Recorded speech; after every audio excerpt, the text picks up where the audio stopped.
collections, big or small. Chris and Jeff have the power to jinx them all. True. What's up, everybody? The Brewers are playing tonight, and they're playing the Mets, unlike another time when we went live when they were playing the Mets, not nearly as much as on the line, thankfully. It's hot, Chris. Even for Southern California, it's hot. It's like hot, 98 degrees out there. Yeah, it was 100. My car said 104 when we got in after the gym today. It's too hot. Right. It's too hot. Yeah. Ooh. By resting, do you mean testing, roasting, something? All of the above. You're right. Glad to be back. Shout out to Signed and Slab for filling in last week. You guys had a very spirited discussion about things. He's a fun guy. He was a great guest. He has opinions, and he doesn't hesitate to share them. So I liked having him on. He had a couple of rants that I definitely should chop up, and we should put out as shorts because they were pretty great. Although they might not be exactly short. Yeah, I know you guys all live in hot places too. I get it. But it's been unseasonably humid. Did you notice that we had that big downpour today in the middle of the day? I thought it just poured for like 20 minutes straight, and I thought maybe that would get rid of the humidity. It did not. We didn't get that. This is the first I'm hearing of this rain, Jeff. Yes, it poured all over Studio City for about 20 minutes. Lucky everywhere. You. And then it's back to being crazy hot. Okay. So it's Thursday. We got a lot to talk about tonight, including a video Neo put out today. We want to touch on that, some things that are going on in the hobby. I wanted to give a shout out first to a friend of the show, Justin. Really appreciate him sending me not only this sweet Keston Hero to add to my collection, the 150th parallel. Look at that beauty. But he also sent this orange 5-star Churio for the collection. So thank you. It was a great mail day, very unexpected and awesome mail day. So thank you, Justin. Much appreciated. I also just wanted to show a couple stadium cards I picked up recently, Chris. Yeah, please. Absolutely. At least one or more of these I was sent by you in the group chat. Did pick up this Yelich. Nice. Oh, Stadium Club image variation with a champagne bath. Yes. Soaked in champagne. Awesome card. And this one, which I've been looking for a long time, a parallel of it. And I finally got this beauty. Oh, is that the rainbow foil, Jeff? It's the rainbow foil, and it wasn't listed as the rainbow foil, which was nice. So probably kept the price down. Yeah, as you guys know from Stadium Club, the rainbow foils are at $25. So I love this. Milwaukee Braves. See the M on his hat. Young Hank Aaron in the rainbow. So couple fun pickups. Uh-oh, I lost your volume. Maybe it's me, maybe it's not. Thank you, Zach. I appreciate that. Let's see if we can get Chris's volume back. I can't hear you. Can anybody else hear Chris? If it's just me, we'll I'll let you guys fill me in on what Chris says. Oh, M. Parsons, he's muted. Yes, emergency. Get Chris out there. Get some. Yeah, get rid of this microphone, I think. All right, we back? Thanks, HB. I appreciate that. Are we back? We're not back. Yes, you're back. You're back. Yeah, I blame Phil. You think when you buy something used from a guy, it'll last more than 4 years, but I'm kidding. I need to get myself a new microphone. All right. Well, you got a lot of fans now that we're enjoying your. Oh boy, Michaela. If Chris is quiet, does it mean he can't jinx any new players? Oh no, the jinx knows, Michaela. Even if I just whisper something quietly into the wind, it does still know. But yeah, we talked Jeff a lot about how people mislabel eBay auctions, and it's annoying. Like not everything is an SP or an SSP, but sometimes people don't know what a rainbow foil is. And yeah, keep your eyes out because occasionally you can get some deals. I had a shout out I wanted to give, which is a couple weeks overdue, but we get a little bit backlogged here. But Giovanni Cremines, and I apologize, I'm butchering your name, sent me this very cool Braves team. Ooh, look at that. Card. That's Indeed. a good walk-off celebration right there. Yeah. Very, very cool. So thank you. Thank you, Giovanni. Appreciate it. I'm just going to go right next to the Braves team card from the Ozzie Albies home run. Oh God, I was in such a rush to get here, Jeff. I haven't even had a chance to mix a cocktail. Can you? It's not Thursday night yet. No, well, better get mixing. Maddie says, apropos of nothing, as Red Sox fan, watching Chris Sale pitch to Mookie Betts tonight was tough. Yeah, I can understand that. Yeah, they should still be on the same team, and that team should have like another World Series ring, but they don't. Indeed. Love the Independence Days. Looking at 2026 football, Jackson Dart Independence Day for myself. Yeah, football is out and in full effect. A lot of people pulling football cards. A lot of people on the Spitball and Discord even showing some image variations, Chris, which is fun. Yeah. Some of these cards look really good, Jeff. I have not seen anyone share a golden mirror of a football player walking into the stadium yet in his street clothes. So hopefully, backpack. Yes, maybe Topps has learned their lesson. We're not going to get those in football, although honestly, I don't really care.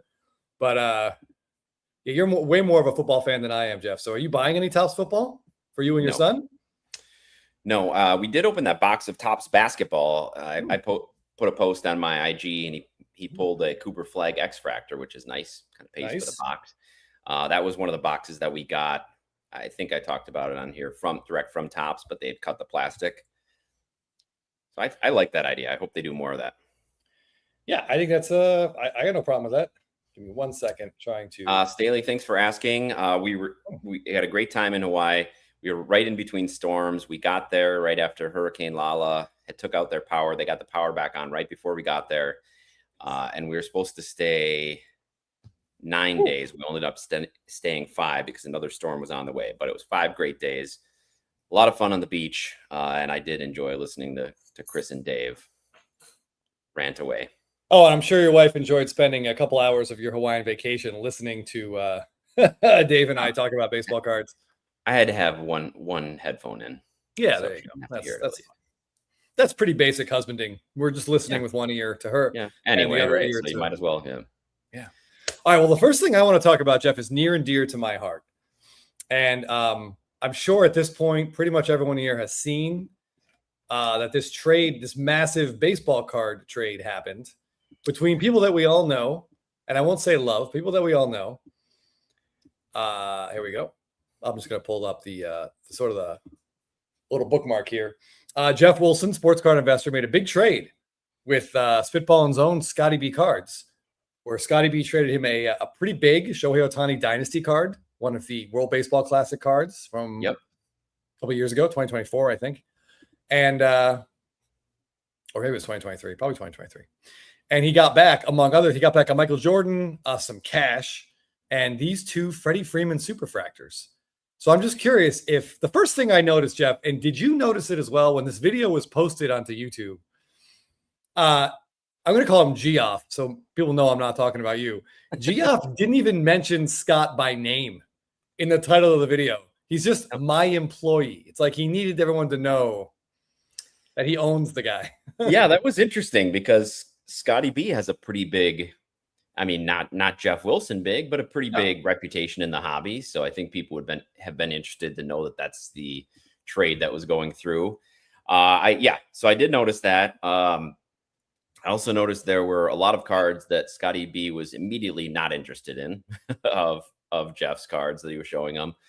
But it was a crazy negotiation. I don't know if you even know Chris yet, but Scotty and I went a little in depth on a Patreon episode. I had some questions I wanted to ask him about the negotiation and how it went and why he didn't ask for more or why he took less, how it went. So if anybody's interested in hearing more behind the scenes of this, check out our Spitball and Discord and Patreon, because I dug into it a little bit with Scotty. But Jeff, you and I, we could talk in front of the scenes, I suppose. I enjoyed watching the video. I know there was some show stuff. Geoff was not interested in the Billy Butlers, and we know Scotty B is not a big basketball collector. But the part that I sort of chuckled at was at the end. Like, we're talking about a trade basically two sides, each at approximately $125,000. Oh, okay. And I think I know where Geoff this is going. comes back. He's like, I think we're $5,000 off. Like, so he was willing to hold up this massive deal over less than 5% of the value of either side of the trade. So basically, like less than 2% of the overall value of the entire trade. I could not believe what I was hearing. And he's getting the bigger card. I know. I don't know if he was just doing that because he felt like, well, two things. Maybe he wanted to make it more dramatic for the video because he knew this video was going. So they met in the morning and talked about this trade, and then Jeff had to think about it all day right before Scott was going to fly back home. So they had till 5 o'clock, and that's when he came back with that. So one, maybe it was for the drama, and two, just to feel like he got a win. I mean, I'm not saying I would have walked away, but I would have definitely have just been like, we would have had to stop filming because some profanity was about to make its way. But spoiler alert, they did then split that 5,000 down the middle. Yes, of course, they split it down to 2,500 apiece to no one's surprise. And then I believe Scott's line was, "Well, I'm not going to walk away over $2,500." So yeah. I mean, to be fair, emophobic, you're right. In obviously in a vacuum, $5,000 is a lot of money. But in the context of this particular deal, where we're talking six-figure stuff going back and forth, it just seemed a little, I don't know. I don't want to say cheap, but it seemed a little nickel and dimey, Jeff. Yeah, it did. I agree. I think I will tell you right now, Reds Collector, as someone who has done a lot of videos with Scotty B, scripted really, it's not his friend. He's not great at that aspect. I do believe that most of his side was definitely off the cuff. You could definitely tell he was nervous about whether it was going to happen or not. And I'm sure they were filming that regardless of if something was going to go on, but they definitely didn't know the specifics going in. I don't know. It was fun watching them go back and forth trying to price the cards because these are cards that don't sell. So how do you price it? That was by far the most interesting part, especially for people like us who aren't really, we're not swimming in these like six-figure waters, Jeff. Yeah. That's not how we operate. But yeah, they're sitting there trying to come up with any sort of way. I like Geoff going back and trying to see what like other Freeman cards, what the multipliers have been over the last, like since he bought the two superfractors, like what are other Freeman cards doing? Yeah. I thought that was really interesting, and seeing them like discuss the math and eventually agreeing on a right. They were like, well, some are 3-1 and some are 2-1. So they kind of agreed at like 2.5-1. Spartan Domer, we're still the only spitballers. Well, I guess Phil is also not affiliated with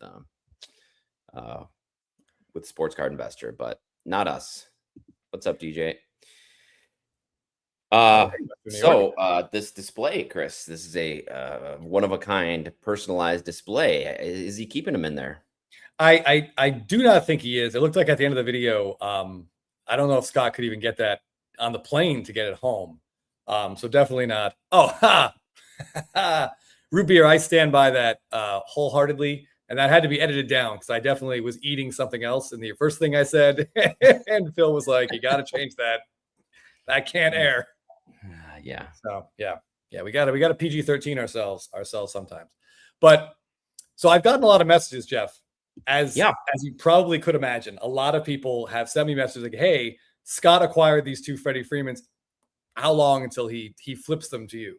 And flip, I feel like, is too flippant, if you will. Verb. I mean, these are expensive cards. These don't flip. I feel like these are like gently handed, or I don't know. But I will be completely honest with you guys. It was not long. I had my eyes on one of those two cards, and Jeff, I have to tell you, the Canary Diamond has indeed found a home here.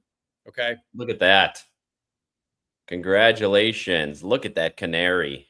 I love this Canary Diamond card, and it was sitting on eBay like, what was it, 3 years ago, and I flinched. I hesitated because at the time I just wasn't comfortable enough dropping a good amount of money on cards, and it cost me, Jeff. Do you want to remind people what that good amount of money was?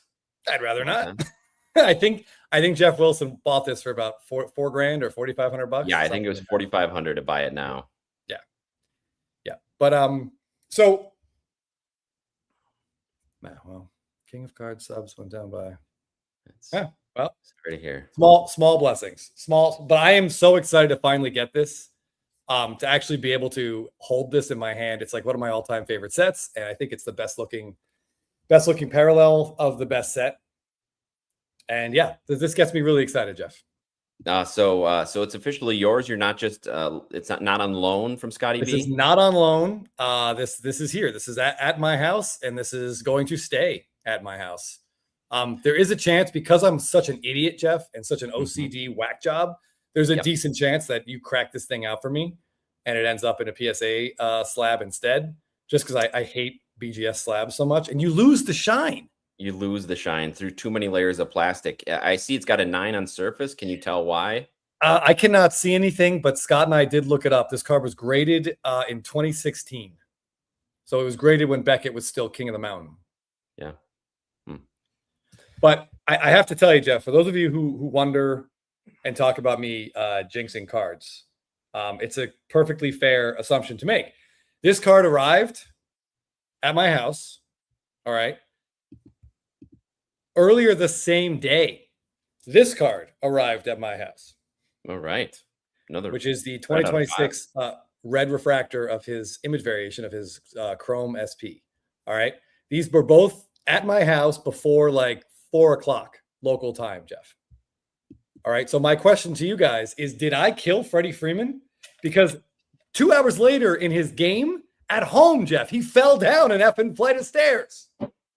That can't be a coincidence. It just cannot be a coincidence, Jeff. Luckily, he lives. I believe he's still alive, thankfully. Yeah, and he played the next day, but I couldn't. I'm watching that, and Scott. Wasn't that in Kansas City? No, it was at home against Kansas City. Oh, the Kansas City dugout was not helping him. That's right. No. But yeah, Scott called me and he's like, "Oh my God, like we killed Freddie Freeman." like he couldn't survive those two cards. Like, so I don't know. At some point, I would love to figure out how I can sell enough to afford the other Superfractor as well, Jeff. But I think Scott's pretty happy with that one, so I don't think that one's going anywhere anytime soon. Yeah, I think he's happy. A question from Zach.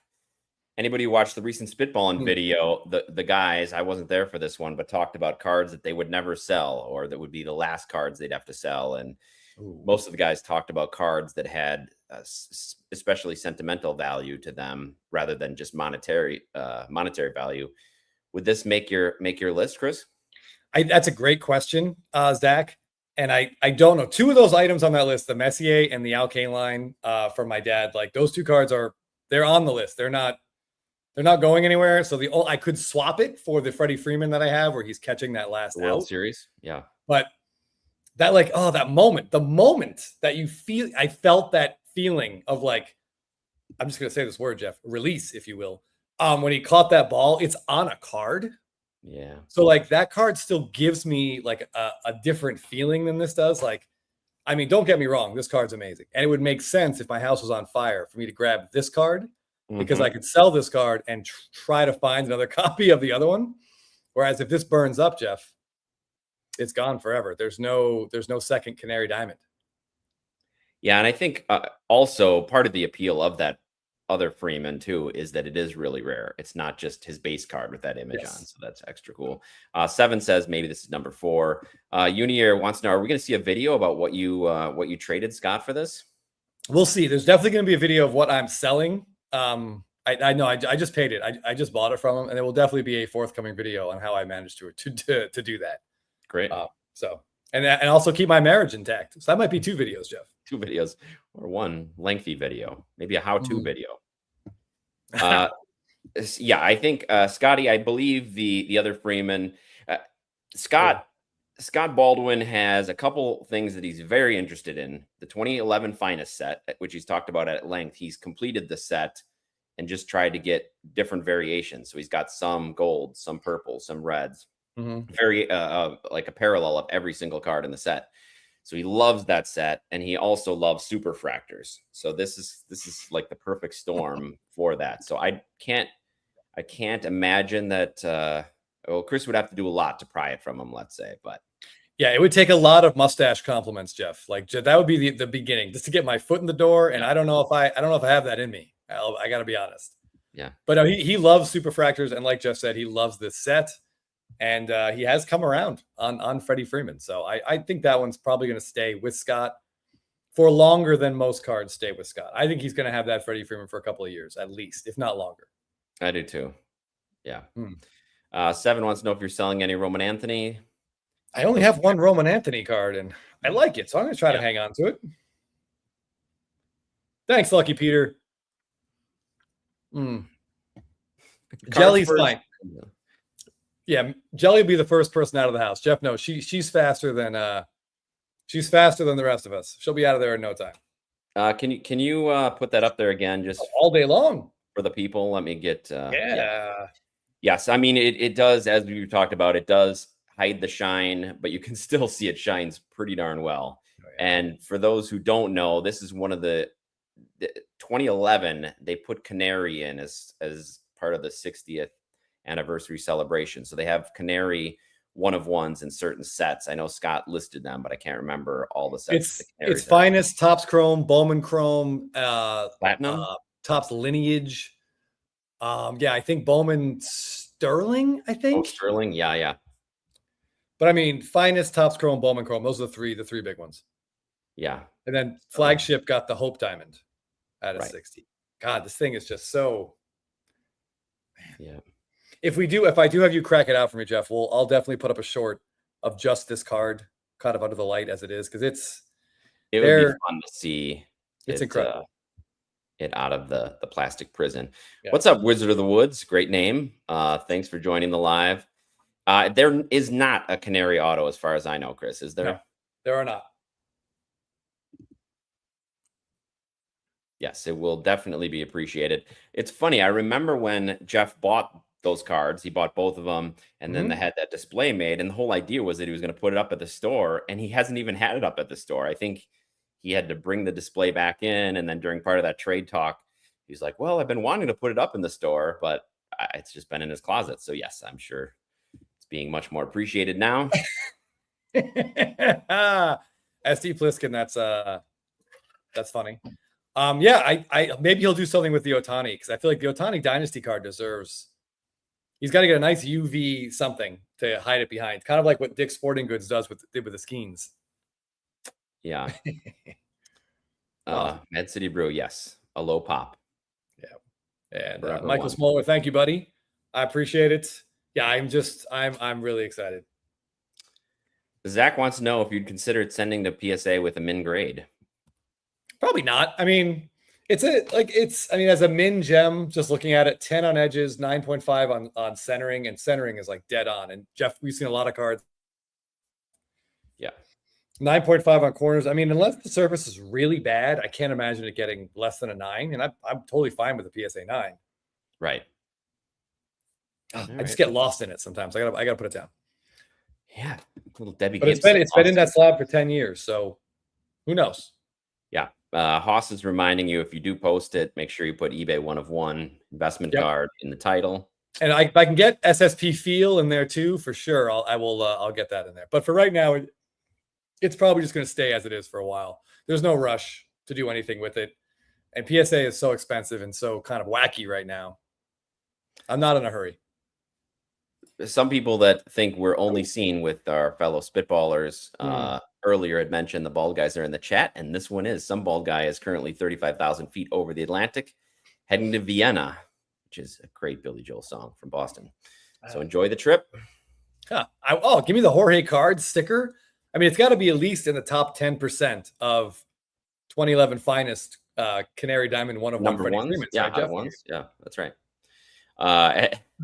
I don't know how much YouTube you're able to stand watching or listening to, but a lot of it lately has been talking about NBA and how now there's NBA bronze stickers, which are basically like nothing, but you're just guaranteed to get that.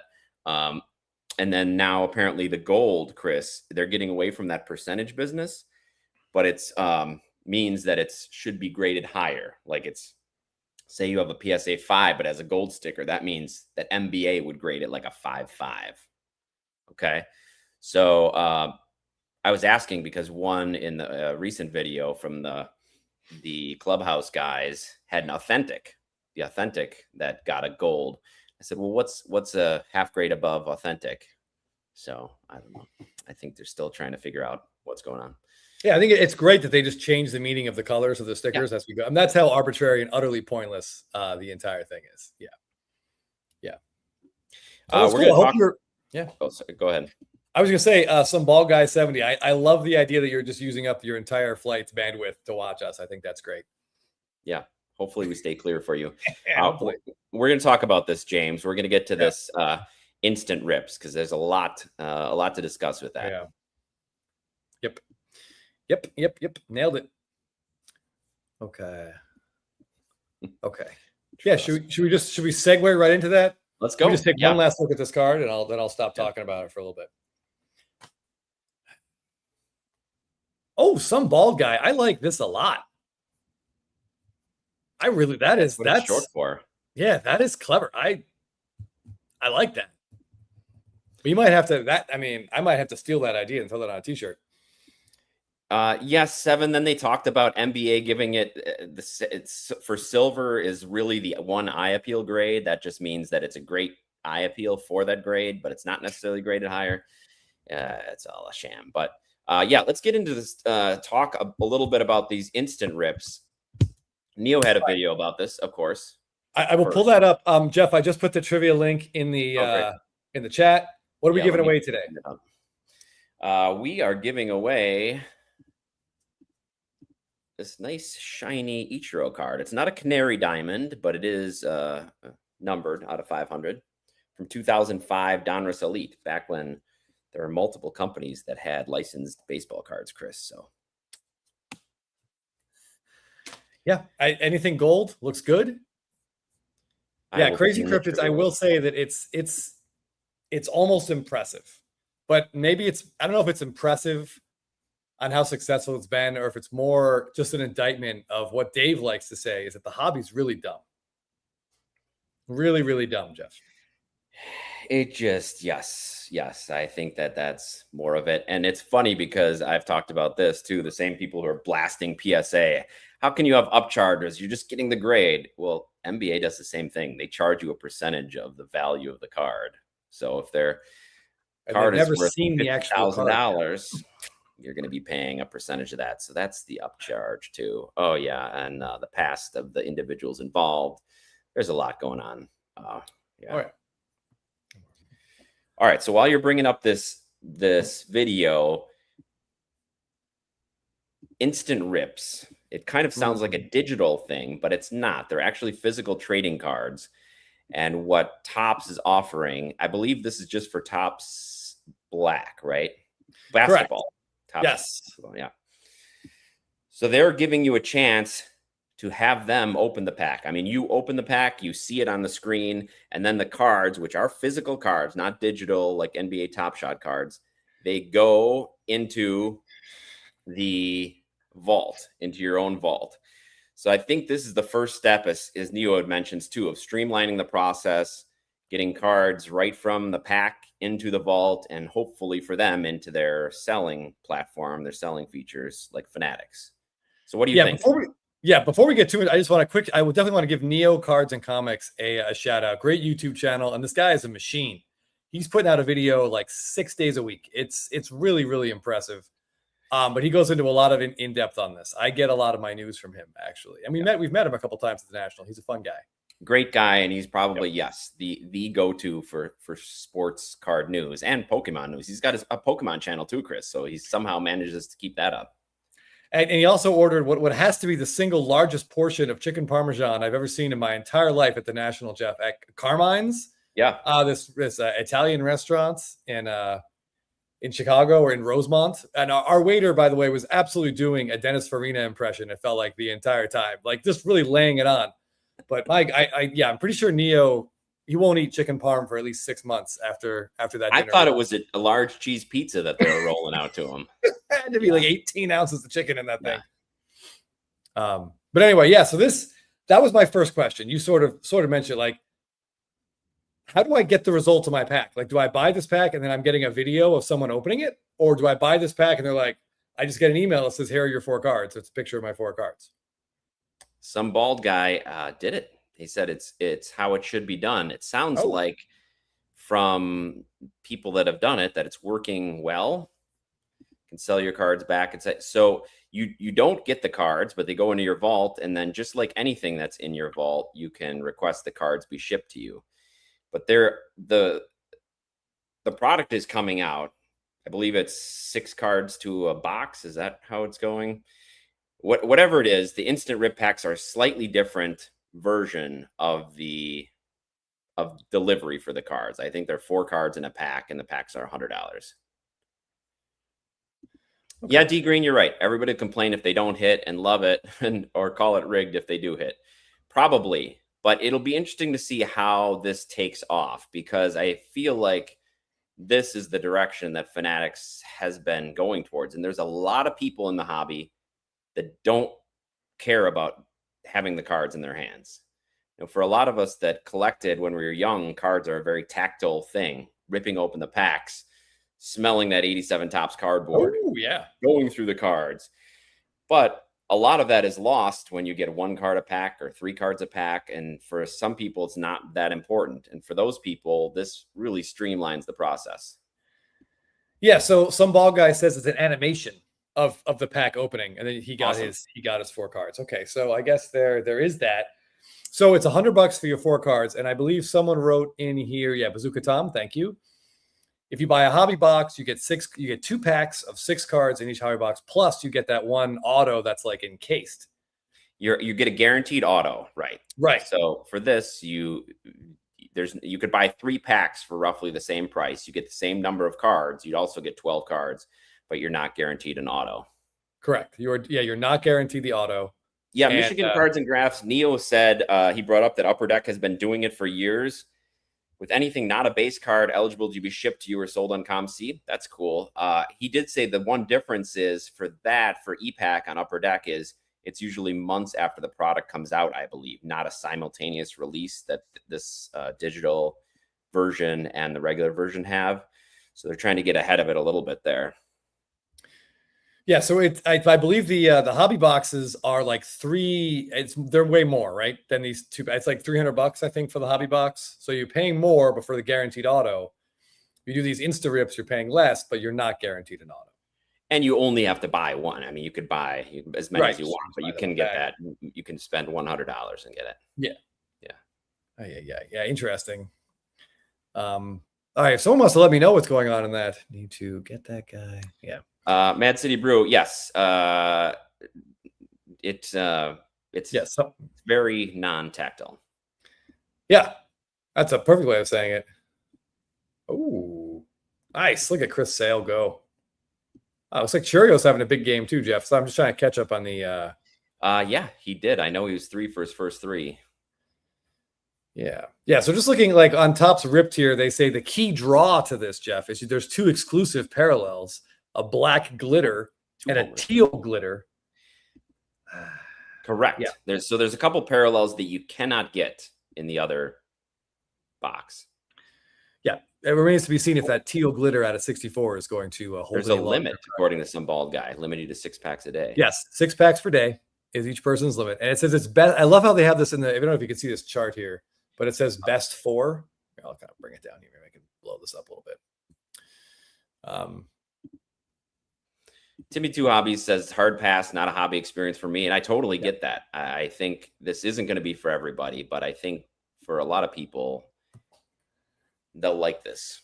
Yeah, it's interesting. It says collectors. It's best for collectors who want to rip instantly online without waiting on shipping. For collectors that don't want to physically hold their cards, man, it's just, to me, it's just like you're dope. It's just an instant like dopamine hit. Or that's exactly it. And like I said, then it's much more likely that you'll sell through them. So they'll get another bite of the pizza, another slice of the pie, as it were, when you sell it. Because if it goes through Fanatics Collect, then you get your they get their percentage when you sell it, versus if they ship it to you, you're more likely to sell through eBay or whatever other other avenue you have. Yeah. I want to just jump on this Adultus comment here. So buddy, you own the Chris Sale Topps Platinum 1 of 1. That is incredible. Congrats on owning that. If you do want to sell it, the first person you should honestly message is Scott. Scotty B Cards, Scott Baldwin. He loves Chris Sale. So I would, if you actually do want to sell it, that's the person you should message. Find him on Instagram, find him on YouTube, shoot him a note. Yeah, or shoot us and we can put you in touch. Yeah, absolutely. You can message us and we'll make a connection for you. That's a hell of a card. That's a hell of a card. But yeah, I don't know. This couldn't be less for me, Jeff. And you could just see that they've made exclusive parallels for this. That means the Topps Chrome Black print runs are going up, right? Mm-hmm. The print runs will be going up at least slightly. I mean, they're not getting a lot more cards with these. One other point that Neo made that I would be interested to hear if this is part of the long-term plan. He thinks that this chunk of cards they're doing this through is not coming from the allocation that they give to breakers. Hobby shops. They're still getting that, but he thinks it's probably the allocation that we'd be getting if we are buying directly from their site. Maybe eventually phasing that out altogether. So maybe that the only way you or I would be able to get these direct from Topps would be through the instant rip program. I don't think it's going to kill breaking. I know some bald guy had mentioned that, or somebody mentioned it in the chat. I don't think it'll kill breaking. It's still such a moneymaker for them, and there's still enough people that like to have the cards that I think they're still going to give all that allocation to breaking. Yeah, Jeff, I think it's honestly it's possible they just printed more cards for these packs. Like all the allocations, the EQL, all that stuff stayed the same, and they just printed a bunch more stuff, added more parallels, and we're like, okay, here, we'll put these in, distribute them this way. But I think you mentioned before, it makes sense.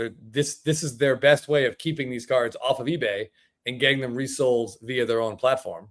Right. So they're selling you the cards, and then when you sell it, they're getting a piece of what you sell it for. So it makes sense from the business perspective. Yep. And just to be clear, Little Thor, you're right. People love digital repacks. If you watch an SCI video, you're going to see the boys on there ripping the Arena Club repacks that you can immediately sell back. People love those, no doubt. But the difference is, too, that these are physical cards that automatically go into your vault. I don't know. James asked if you think it's coming for soccer or baseball. 100%. If this is successful, then absolutely Topps Chrome Black will probably be this way for baseball next year. And if it works, then they might expand it to something else. But I would expect that Topps Chrome Black baseball will have the same configuration to it, Jeff. Yeah, I think so too. I don't know.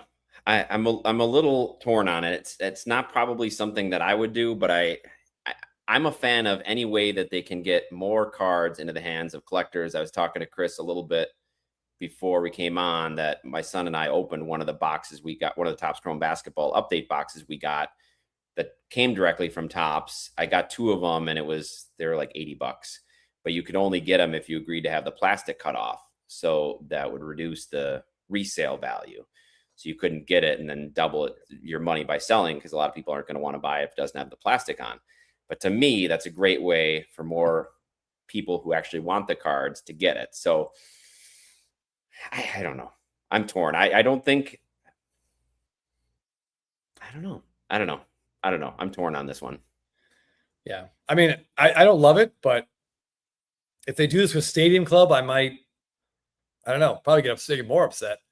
I don't know. Topps Chrome Black is really a set that I like anyway. And if I was after something, I would probably just be looking to buy like a single. But I will say $100 for a pack. It's insane. $100 for a pack of 4 cards does feel slightly more approachable than $300+ for a box. Yeah. I mean, it gets you. And the fact that it's only 4 cards. I mean, I don't know. Yeah. I don't know. There's something though. If they would do it for Stadium Club, Chris, if you could get it before you could even get the box, I'd pay $100 for them to see what those images are the night Stadium Club comes out, probably. So I don't know. Yeah, there is something about holding the cards that you and I know particularly like. That's maybe more of an old school thing, and maybe people, as you and I age and continue to age, hopefully, the younger generation that takes over the hobby, maybe they're less interested in that as time goes by. Well, the vaulting idea has really caught on, and there's a lot of people who never see their cards, Chris. They'll buy something from Gold and have it sent to the vault, then they'll wait and then send it out again. So there's a lot of people that would rather not have the cards, would rather not have to store them, keep them safe, whatever negatives there might be associated with cards, especially if they're valuable, I guess. So for those people, I think that this is something. Yeah, I mean, the hobby, people do this in different ways. I could never operate like that. You and I have had stuff in vaults periodically, but I want it home. I want to look at it. I know I just saw Piscataway Mike is with us. How you doing, Mike? I know he owns a copper Chrome Otani rookie auto, and he and I have talked about just taking it out and looking at it like every couple of days. And it's different to look at it in my hand than it is to look at it, in a picture on the computer. And don't take that out of context later. I don't want to hear that. You're right. And Grill Marks, I'm not sure if you have visitation rights. In fact, I know you don't. You can't go to these vaults. You can't see your cards in person. You can get them shipped back to you. But again, that takes time, and people have had issues with that as well. Yeah, Stewie, this is a legitimate concern of a lot of people. And somebody mentioned the print run earlier. I can't remember what the numbers are, but the numbers are crazy. This football release, I think there was 562 million cards printed in this, the second most all time to this past Top Series 1. They're just printing like crazy. So those cards and those packs will always be within reach, even if they're expensive and you overpay for them. But a lot of these products that they're coming out with are. Yeah. Yeah. I mean, your flagship sets, they have to print a ton of them so that they're doing a good job of getting demand up. The demand for cards is probably at a near all-time high right now. Mm-hmm. So if we want flagship to be affordable, they have to print a lot of it. True. To keep the price down. And then they have to put something in those boxes that they can call hits. So we get more parallels. I mean, you can just kind of see why it's happening. It doesn't change what the best cards are. It just changes your likelihood of ever hitting them in a pack. Yeah, right. Reduce the likelihood of you ever getting them, and then also increases the likelihood that you'll get something where you might feel like it's worth something. But probably right. Exactly. You're going to get something numbered and be like, oh, well, hey, this teal glitter is numbered at a 64. I bet I have something here. Lucky Peter said he tried it and just sends me to the wolves' den of breakers. I don't know. I personally have not tried it. It sounds like some bald guy got it to work. Yeah. Oh yeah, Scotty. This is one of the reasons that one of the reasons I know Chris stays out because he doesn't really like football at all. I do like the sport, but there's just the best offensive linemen in history, their cards aren't going to be worth anything. Yeah. How many defensive players have value like over the course of all of football? Very few. And maybe temporarily.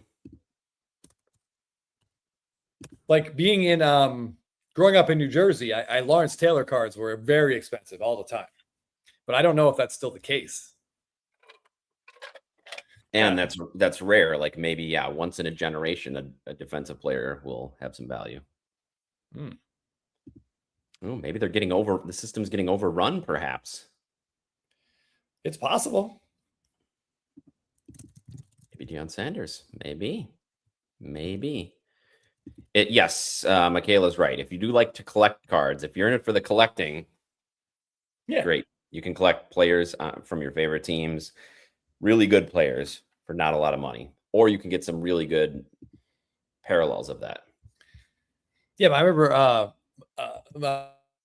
Giants fan Jeff, and he always wanted Gary Reasons and Mark Bavaro cards. So when I was ripping football in the late 80s and early 90s, those are the two guys he always was just like, I'll take them.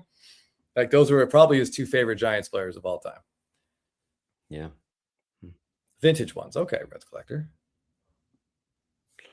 Anthony, yes, we've been seeing this. The 90s insert. I mean, baseball's been crazy. Basketball, especially guys like Shaq, his market is going crazy. Yeah. Yeah, I mean, I get it. Yeah, we have heard a lot of people talking about 90s stuff and players like Shaq who felt undervalued, and now all of a sudden we're seeing a lot of movement here. Shouldn't be too. I guess it shouldn't be too surprising.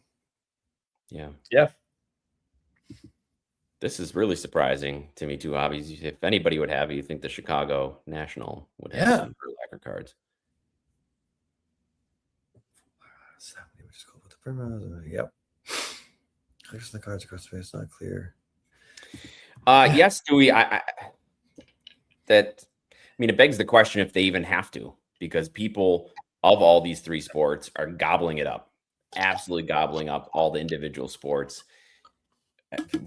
We were talking in our chat about the ridiculous prices that basketball collectors are paying for Topps Golds out of 50 because they're so used to paying for those Panini Golds out of 10.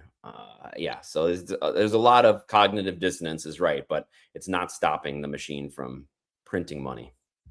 Oh, Carlisle! I can't wait to see this. I missed the last 2 innings out here, but yeah, I'm looking forward to seeing the way the finished highlight, and yeah, I want to see that. I want to see him chuck a beer with a fan. That can be his SSP next year, Jeff. All day long. That'd be great. Love that. You have to have a vault, I believe, Mad City Brew. You have to have a vault, so they go there. Yeah. So that must be a prerequisite for being able to buy a pack. Nathan Cross 540, thanks for joining us. Yeah, I would certainly think so, especially with PSA becoming more expensive and 9 suddenly becoming really hard to get, Jeff. Yes, I was going to say between PSA becoming more expensive and being extremely difficult to grade with, I think 9s are going to have their day. Yeah. One thing I want to say about this boom of 90s stuff that we're seeing, and we're seeing a lot of these like rare 90s cards selling for crazy, crazy prices. And there's some actually up on the Premiere, the Fanatics Premiere, which we will take a look at in a minute. I'm excited to see some cards in lower grades, people acknowledging the rarity and the specialness of a Star Rubies, Jeff, even in a PSA 7, or that Kobe Michael Jordan dual auto that's all is a PSA 6. Like, yeah. That's really, really great to see that people aren't just, well, it's not a 10, I don't want it. Like, they're aware. Like, yeah, this card is extremely hard to find. And for all the people that crap on grading, I tell you what, for a card like that and the money you're going to spend, the authentication piece of the grading is huge. I would not feel comfortable buying any of those cards, especially a lot of those 90s cards are easy to, or have been easy to forge.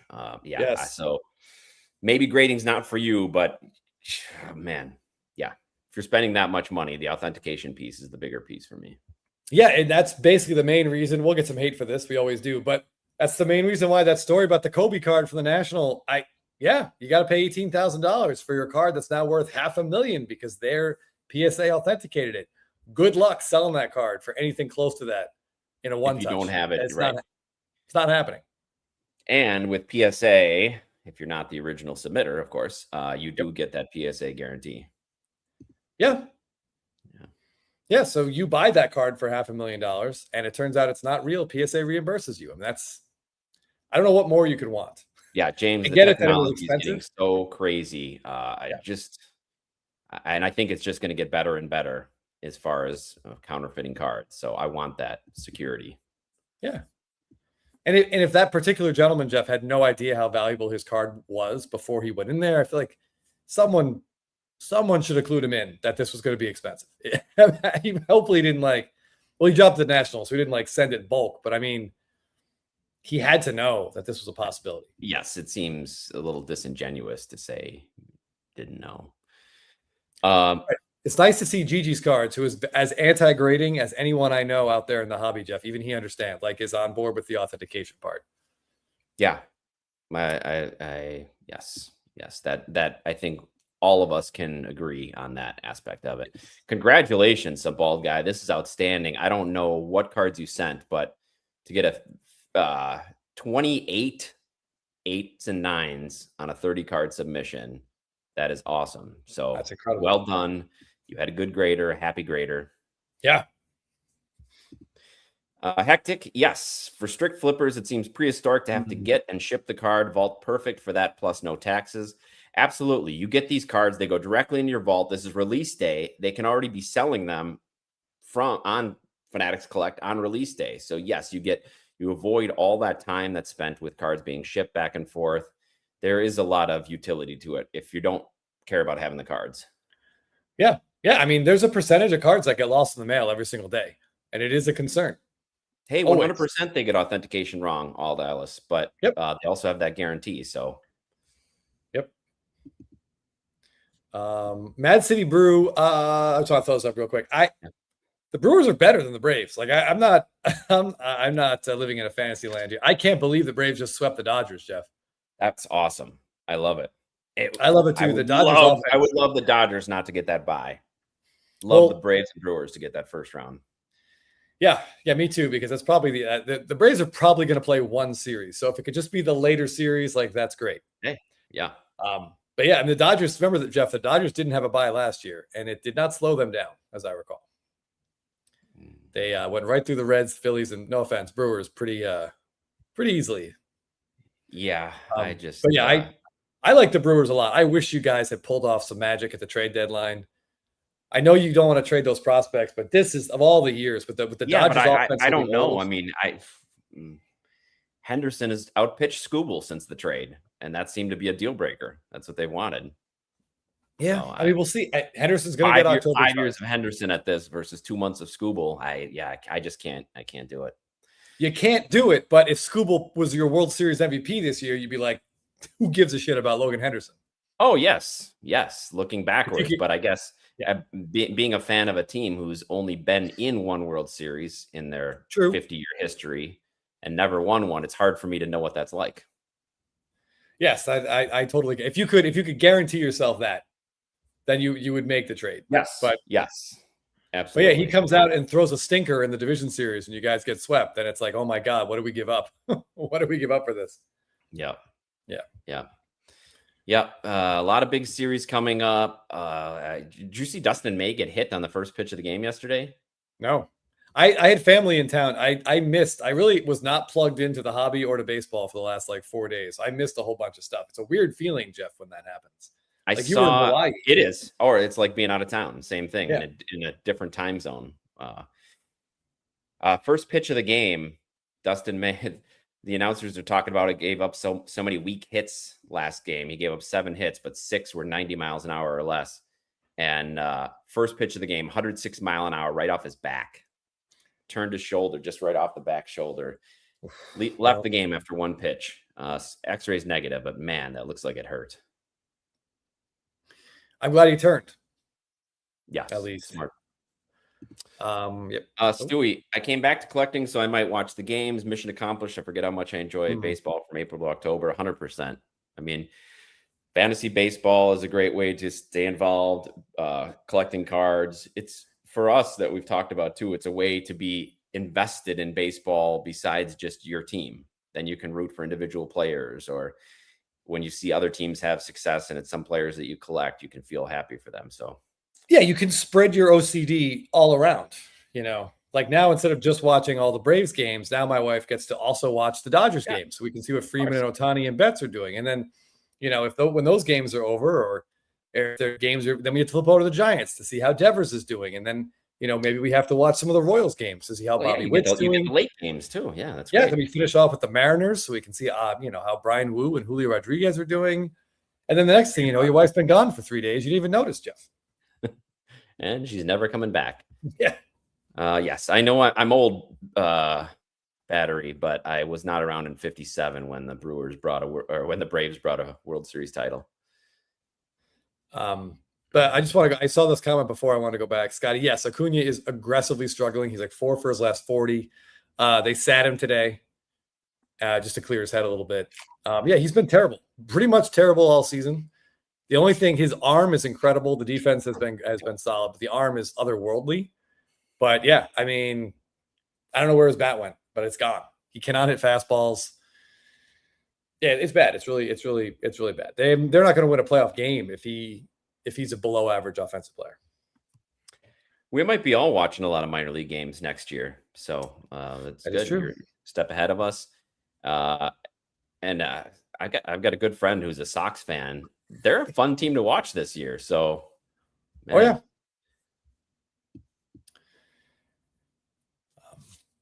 Yeah, the rest. I mean, I just one of my favorite moments on Spitballing, Jeff, yeah, of the last like 6 months was Phil had a rant about the Red Sox and how they he's like emotionally he doesn't know what to do.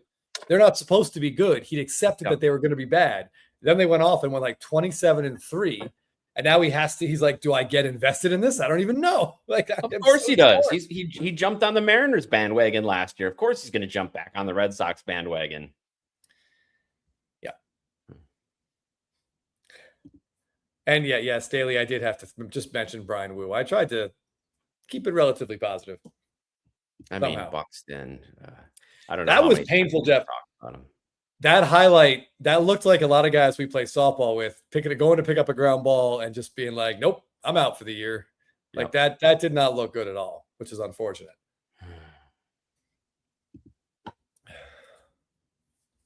Some Dayton Dragons, maybe? Oh, okay. Man, I don't even, it scares me to even think about a first pitch at game 1 of the World Series. A lot of good options for the Brewers. Yeah. It's got to be Robin Yount, though, Jeff. I mean, it has to be, doesn't it? Yeah. He's got to be your biggest name. Yep. Biggest name, MVP of the league that year that they went to the World Series. Deuterino, love to hear this. Jimmy Fox, let me know what it is. If it's home runs. He continues to do a lot of amazing things at a pretty young age, and he's really locked in now. I'd love to see him. I think he stole another base today. Love to see him get up to 2020. Would like to have that third season in a row of 2020. Oh yeah. Hold on. I was so we got here. MRMR. I'm not Mr. EM. I don't know. He's been to a Dayton Dragons game. They're a good time. Yeah. So I used to work in Brooklyn for the Brooklyn Cyclones, Jeff. And while I was there, we averaged like 102% of capacity was our attendance. Like 7. But we sold our official capacity was 7,500 tickets, and we would always sell more than that. Now that wasn't the in-house, the number of people who were there, but that's how many tickets we would sell. The only team in the country to outsell us was always the Dayton Dragons. They averaged almost like 110% or so. It was crazy. Jeez. So they were like by far the most popular minor league team in the country. Maybe not as much to do in Dayton. Probably not. Nigel Morgan. Yeah, could be. Everybody get into trivia. We got anybody in there yet, Chris? Oh yeah, we got a pretty good number in there, Jeff. We always used to wonder if the Dayton ballpark, they just didn't check IDs at the at the bars. I think that's probably right. It's a nice college town. There's probably a lot of 18, 19-year-olds getting in there and having a few beers. Yeah. Okay, so Deuterino says 2 homers, 4 RBIs, 4 runs, and a stolen base in a single game. All right, Jimmy Fox, I love it. Yep, that's going to help someone's some fantasy teams, Jeff, winning their playoff matchups this week. You're right. Yeah, you're right. All right, want to remind everyone what we're playing for today, Jeff. All right, we're playing for this Ichiro card. I'm gonna, since it's not in a plastic prison, I'm gonna pull it out just so you guys can see the shine on this. Let's get the shine out here. So it's highlighting his career best number of hits. Without looking, Chris, do you remember how many hits he had in America? No, that big year. That big year. Oh, that big year. 272, I think, is his record for career. So close. I believe it's 262. Dang it. 262. You know what? I'll take it. So this is celebrating his career best. Ichiro out of 500. Good luck to everybody in the trivia. Okay, let me just make sure I have all the answers. 262 is nuts. Hectic. Yes. Yeah, so many hits. That's 100 more hits than games played. Yeah. Yeah, I think he led the league in at bats for 8 years while he was here because he didn't take a lot of walks either. That's how you get a lot of hits. No, he went up there hacking. Yep. He didn't hit a lot of fly balls. Yeah, and he didn't take days off either. Yeah. All right. Let's. Trivia question: who had the record that Ichiro broke? Number of hits, was it like George Sisler? It was George Sisler. That is correct. I wasn't sure if that was a question for us or a question for the chat. Oh, sorry. That's okay. I wasn't sure if you were asking it or if you were if someone else was asking. I wasn't sure, so that was just thinking out loud. Yeah. Yeah, that looked like one of those records, Jeff, that was going to stay forever. I mean, how is someone going to get more than 260 hits in a season? Like, that's preposterous. Yeah. But he did it. He did it. He did it. Oh, okay. All right. For us, anybody else. All right. So let's run trivia in a second. Then we'll look at the premier auction, see if there's anything that catches our eye. And I'm sure there will be several cards we can't afford, but that looked really great. It'll be fun to see. Thank you, Addicted to Baseball. It's kind of reminiscent of Chris's Instagram title. Oh, yeah. I like it. Hopefully, yours isn't as emotionally crippling as mine is. I wonder how many hits Gwynn had for his high. I would say it's not quite as high because he took a lot of walks too. He had one of the best highs in baseball history. So yeah, he didn't. Yeah, he wasn't quite like Boggs. But amazing the OBPs Boggs put up, and he would still rattle off 200 hits a year. Yes. You see how ripped Boggs is, by the way? Did you see that picture going around Instagram? I wish it has to be 5 years old. I think I thought it was real. I don't know. Who knows these days? But I mean, he eats a lot of chicken, so that's a plus. But I also recall laid off the beer. Yes, I also recall a certain fandom for beer. So it's tough to look like that, putting 12 down a day. Yeah. Yeah, without the beer, Jeff would look just like Wade Boggs, if not more ripped. Okay. All right, Jeff, we got like almost 70 people in there. I'd say that's a good turnout. Good turnout. Cardaholic just got home in time to lose in trivia. Oh, hey, come on. That's not the right attitude. All right. Mariners fans, get ready. Here we go. Live baseball trivia on an airplane. What a wonderful technology. Deuterino, I think that math checks out. I can support that. I believe that's right. I also think in a pool negates some alcohol calories as well. Yeah. But again, the science might not be my friend on that one. All right, Jeff, how's the voice? Are you ready? Let's do it. All right. Hopefully this is going to work right. Didn't have a chance to test it. Certainly not going to do it now. All right. We got 71 people. That's good enough. Let's rock and roll, Jeff. Here we go. We're going to start in 3, 2, 1. Good luck, everybody. Go.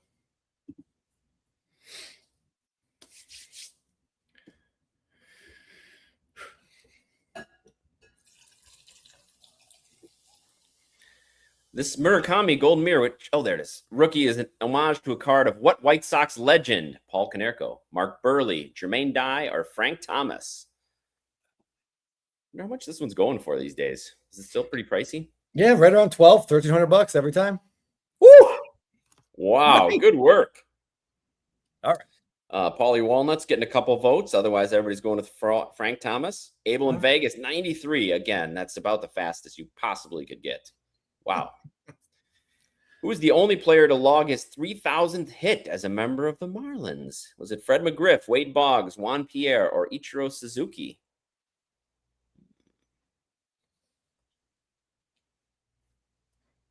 Now, two of those guys don't have 3,000 hits, Jeff. So let's hope.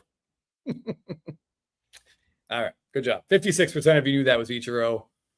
Very good. Joe Jack in the lead. Christmas Collector right behind. Christmas Collector, is that also Topps Holiday Collector, Chris? When Ichiro won the 2001 AL MVP, who finished second? Was it Frank Thomas, Brett Boone, Jason Giambi, or A-Rod? This is a fun. I'll pull this up, Jeff, after trivia, but the numbers put up in 2001 are insane. It's absurd. So the raw numbers. Yeah. Yep. Oof. It was Jason Giambi. Jason Giambi, pre-Yankee Giambi. Yeah, I think A-Rod finished like 6th with 53 homers and just absurd. What year Chris Sale's first Bowman Chrome autos? 2008, 2009, 2010, or 2011? He's been around a while, but he still was in the century. Pretty good mix here. 2010 is getting the most votes. Almost half of you got it right. Michigan Cards and Graphs, back to his familiar perch up on top. Just ahead of Jason G and Unier. Who was the last Major League Baseball Triple Crown winner? Shohei Ohtani, Miguel Cabrera, Aaron Judge, or Albert Pujols? Yeah, I hope no one put my 209 answer. I read what you meant. All right, I good. shouted this question out, and my son yelled it across the house, so I'm proud of him for knowing the answer to this. Nice. As 88% of you did. Very good. Jason G, inching ahead of Michigan Cards and Graphs. All right, we're going to go right down to it. Question 6. What is this Julio Rodriguez rookie card? Topps Chrome SP. Topps Chrome Sonic SP. Oh, man. You can't trust the eBay listings on this one, Jeff. You got to look at PSA slabs to know. Oh, you got to look at where the logos are. Look at that. Split down the middle. Unbelievable. That is your Topps Chrome SP. What a stupid thing Topps did that year. Good luck to anybody. Good luck. Yeah. Joe Jack on top. Whose 2022 Stadium Club SP is this? Max Scherzer, Clayton Kershaw, Walker Buehler, or Kenley Jansen? I believe Kenley's name is spelled wrong there. How could you do that for a Hall of Famer, Chris? It's almost like I did it on purpose, Jeff. We heard that this was from their trip, and they were kind of like a motorcycle club, right? Yes, I think they were. It was like Sons of Anarchy was the theme. Yeah. Clayton Kershaw, 75% of you guys. All right. We did talk about that one recently. Joe Jack. Lead bigger. Which of these teams did Ichiro never play for? Was it the Giants, the Mariners, the Marlins, or the Yankees? We played for one of them twice. Two different little, segments. Good job. Wow. 84% of you. Yep. 10 of you just try to ignore his time in Yankee pinstripes. I can respect that. Yeah, agreed. Oh, Jason G closing it up, closing up the gap. Nate the Great right behind. Who's the only athlete to play in the World Series and the Super Bowl? Bo Jackson, Dave Winfield, Deion Sanders, or Jim Thorpe?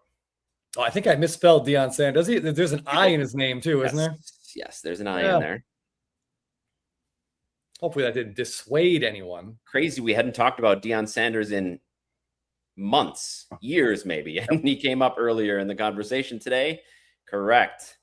Jason G, Nate the Great, Michigan Cards and Graphs, all at the top. I warned you guys last week. We got another book question.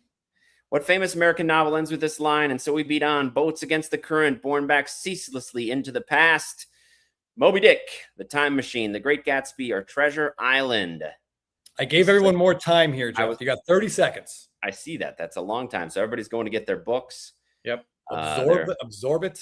Yeah. Their books from high school. Quick, open up the back of Moby Dick. Is that Moby Dick? He is on a boat. Recent movie was made of this. Wow. Pretty split. That's the end of F. Scott Fitzgerald's Great Gatsby. Brought back into the past. Your winners are Jeremy D with 646. Nice job, Jeremy, for third place. P. Craig, 658. And the Ichiro is going to be going to Jason G, 700 Club. Nice. I have a feeling he got a lot of points on that last question, but I could be wrong. Well done. Yeah, Jeff, I felt like that quote was, it's a good time with all the interest in 90s cards. You know, I feel like we are sort of trending backwards in a way here. We are like Gatsby. He could not escape that green light, as it were, at the end of the pier. Like the greening of a finest refractor, Jeff. Yes. Green doesn't get the respect it deserves. Speaking of not getting the respect they deserve. Other week. M. Newbert flexing a little here. 481 points, and he joined on question 5. All right. Yeah, that's pretty impressive. Yeah, 700 club for Jason G. Up where G1 Nuki fell off. Yeah, that was tough. Like the Chris Sale was a tough question, and that J-Rod, the Sonic SP was a tough one. Yeah, that's like one of the first questions I've ever put on here, Jeff, where I did not know. I had to I wanted to do it for a couple of weeks. I've had that one lined up. But you just have to guess and guess fast. Yeah, you just I couldn't tell. No idea. Yep. No idea. Yep. Yeah, congratulations, Jason. Couldn't lose in a week where somebody with the same initials, Jason Giambi, was an answer. Send me your address. Probably have it, but please send it again. I can get that out to you. Yep. And here I just wanted to, in case anyone was questioning, it is the Topps Chrome is the one that has Topps Chrome on the right, rookie card on the left. Here's your orange speckle variation. Such a dumb thing. And dumb, such dumb, a dumb. tiny rookie card one too. Yeah. Rookie card logo. So unnecessary. Yeah. Sonic, it was a real set. Yes. That is a fantastic question. Yep. Okay, Jay or Seth, we'll send that to the committee. I promise, buddy. We will put a Ryan Klesko question in the month of September. There will be one Ryan Klesko question. All right, everybody, go study your Klesko. Yep. Last week of September, Jeff, there'll be 11 questions in trivia because we forgot until the very last possible second. We have to put it in there. Yeah, but well done on trivia, everybody. Thanks for joining and playing and participating. Yeah, we like putting it together. I love watching I love seeing what questions do people in. 94% on Frank Thomas, Jeff. What's our highest percentage ever for an answer? It's in the 90s, but I don't know if we've gotten above like maybe 95. Okay, so also for September, let's try that. See what we can do. Okay. We don't want to make it 100 because there's got to be you could, if it's 100, it might be like, I don't know. Can't be too easy. Yeah. I think we had one with like Tom primary Seaver. color. What? Yeah. I think it was one with like Tom Seaver and like who's the other guy on the rookie card. And that was like, much like Tom Seaver has a high Hall of Fame percentage. I think a lot of people knew Tom Seaver's rookie card, like more than all the other guys we did that week. Yeah. But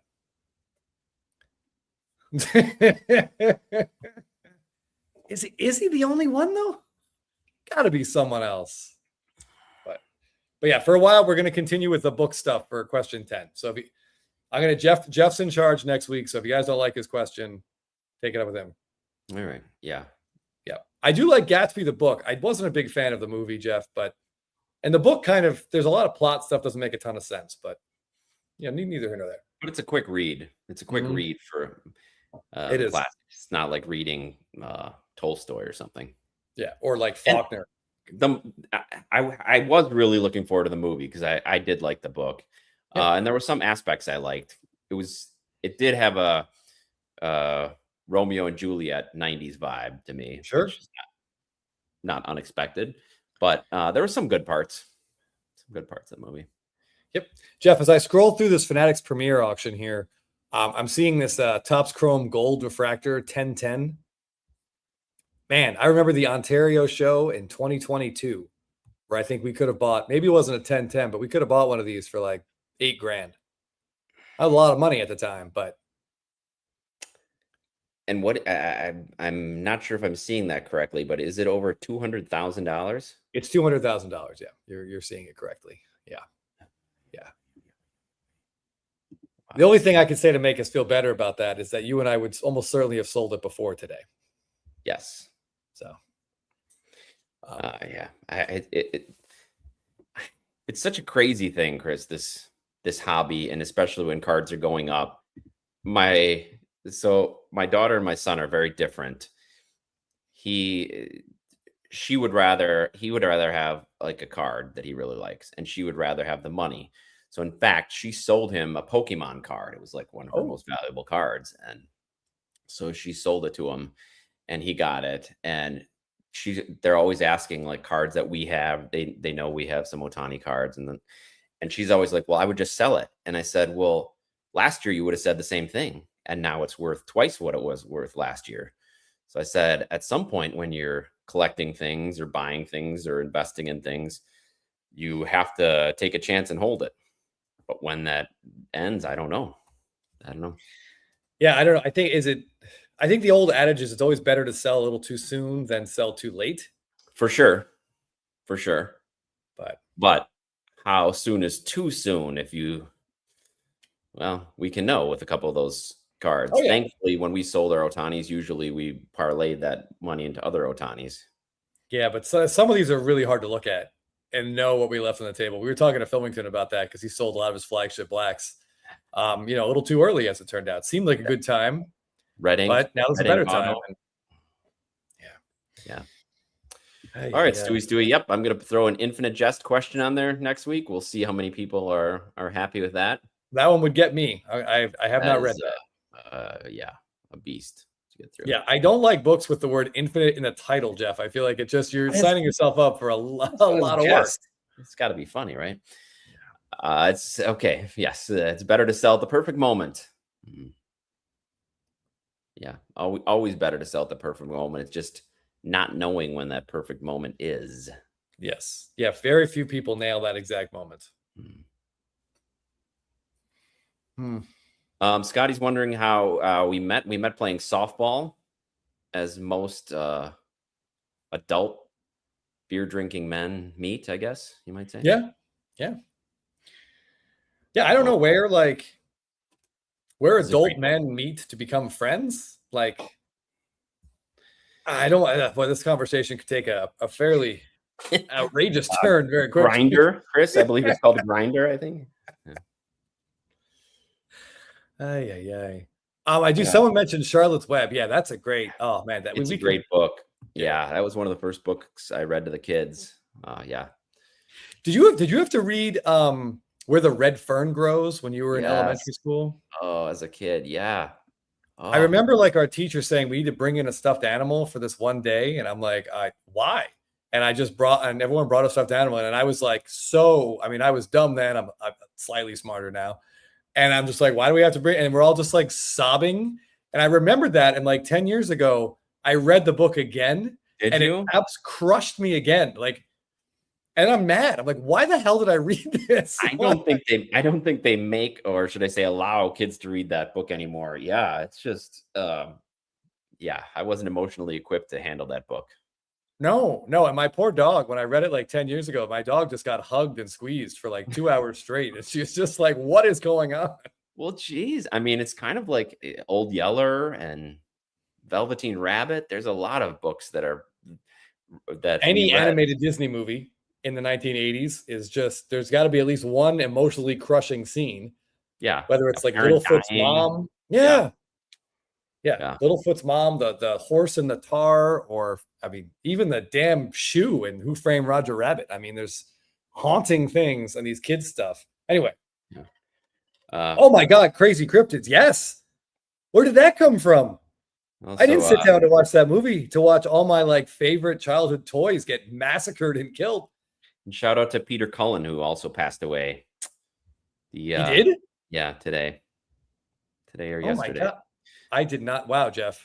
You could have warned me. Yeah, this has been a rough week for people. We've lost Dolly Parton and Peter Cullen. Tim Curry.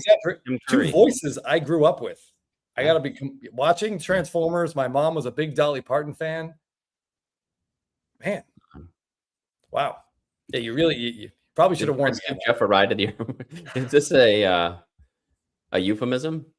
I don't know. For what it's worth, no. We had too much baggage, and so I had to order an extra large Uber, and I went to made Chris get up that early anyway. Yes. Also, let the record show I never offered. I want to make sure that is clear. Yeah, yes. Yeah, Stewie, 100%. Yeah. Yeah, To Kill a Mockingbird, somebody mentions as well. Yeah. Yeah. Okay. Yes. I was required to read that book, but I didn't. Oh, and you somehow still survived.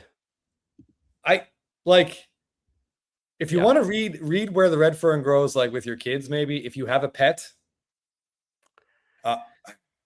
My daughter is very sensitive.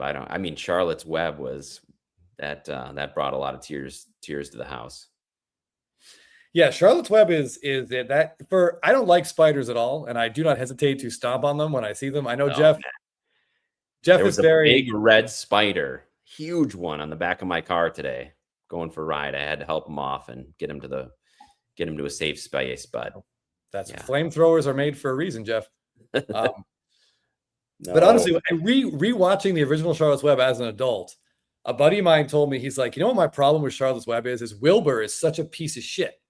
He is the biggest asshole of a main character. And I'm like, no, come on. And he went on this rant, and I hadn't thought about it. And then I rewatched the movie 5 years ago, and I'm like, oh my God, this selfish, unappreciative someone should eat this damn thing. Like that spider literally died, like trying to keep him happy. And all he does is nag and complain. Yeah. I ate bacon the next day out of spite, Jeff. Spartan Domer, thank you. The airport ride was a Seinfeld reference. Yeah. Good. Well said. She won every accolade there ever was in music, TV, film. Yet when she passed, all they talked about how kind she was, life well lived, the millions of dollars in books that she sent out to kids around the country. Yeah. She was incredible. Oh man, we get this. Spiders are getting some. Yes. I save spiders. We get a lot of black and brown widows. So my wife doesn't like it when I save them, but I do. I just go and release them at an area where there's no people. I had to drop something off. Jeff wasn't home. He's like, just put it in my mailbox, but be careful. There's like a black widow in there. I just threw his thing over the fence and kept driving. I had gotten him out of there by then, but I wasn't sure if another one had moved in. I just wanted to warn you. Oh, Stewie. This was, I think I had to read this my junior year of high school. Oh, there's a weird verbiage in there. It's like he jounced or he trounced the limb. I think it's like he jounced the limb, like whether or not someone stomps on the tree branch at the wrong time. Man, I should go back and read that one again though, because I didn't love it in high school. Spider. There's places like in our porch, Jeff. I like spiders there because they keeps the mosquitoes away from our front door. So I leave those alone. But anytime they're in the house, that's a no-no. Well, then you just have to escort them right back out. Just escort them out of there. Okay. I do. Usually on the bottom of your shoe, it doesn't count. Yeah, when I throw my shoe out the door. Yeah. They are integral to the ecosystem. That is an excellent point. Are we off tangent, Jeff? Yeah. So to sum it up, we're going to have a Blabbin' About Slabbin' book club at some point where we're going to relive all the childhood books that scarred us for life. Can you imagine, Jeff, if we tried to read Where the Red Fern Grows like live on YouTube? It would just be it'd be terrible. Just be weeping. Just openly weeping. This is scary. It's when you see the spiders and they're carrying all those babies on the back, that's a little tough. That's a little tough to handle, Chris. Yeah. 1 million views for weeping. Oh, hey, speaking of 1 million views, Chris, we're really close to 5,000 subscribers. So if anybody's watching, I think we're like 6 away. So if you're watching and haven't yet subscribed and aren't sick of us talking about kids' books, hit that subscribe button. Yes, I will say that. Blabbin' read along. Yeah, we don't save spiders, but we did legitimately nurse a hummingbird back to health a couple of months ago. That was a battle. We were looking up, can you give CPR to a hummingbird? Like, what do hummingbirds need? And Jelly's like, sure, I'll give CPR to that hummingbird. Yeah, with her teeth. Yeah. Okay. We always. Yeah, bees. We're always saving bees. I'm team bee, even though bees sting me at what feels like an unnatural percentage or an unnatural rate, Jeff. I do always try to save bees. Good. See, it's just 2 more legs to get to spiders. All right, let's talk about baseball cards again. Let's talk about these expensive cards that we're not going to buy, and let's see who's buying them. All right, let me hop over here. I can never get over the fact that these Dodger Dynasty cards so egregiously outsell the Angels ones. Even when the patch, this Angels card has a nice A patch. And they're both from 2025? Yeah, same set. Same set. Wow. And what is that patch from? It's got to be the number. Because sometimes they have red on there. The Dodgers you're right. Part of that front number. Yeah. Zach was wondering the same thing because I noticed the red, but you're right. It's got to be the part of the front number. Yeah, we got a 2020, a 3rd-year Bowman Chrome Super for $82,000. I mean, that feels outrageous. All right, is that one of the cards that Scott had, the 50-50? What is that 50-50 one? Okay, so this is Scott had a jumbo patch of which there were only 16. This is a regular small patch. And so these are the dirty pants patch. Yes, so these are they start at a 50. There's significantly more of these, and the patches are smaller. And as you can see here, Holy crap. yeah. What would Scott's be now then? Jeez. I don't know. I wish I had the card and I could find out, but oh well. Yeah. I have to forgive him, now that I have the Freeman. Now you get the Canary. Yeah. I guess so my wife is still mad though. But, let's talk about that Bowman Chrome in the middle. I can't quite make out the price on that, but what do we got? What is that, a PSA 9? PSA 9, we're looking at 110 G's. That's a lot of money. Wow. And I think that's before the if I'm buyer's not mistaken, premium? that's before. So it's $132,000. This is the first like low number parallel, first gold or orange that we have seen come up for bids in a long time. Jeff. They don't show up. They don't No. show up. These are locked away. Yeah. Well, that'll be interesting to see how much time is there left, by the way. I think we're in extended bidding now. Okay. All right. Yeah, I believe we are in extended bidding. Oh, this has, of course, the Fanatics Eye Appeal, Jeff. Top Okay. 15%.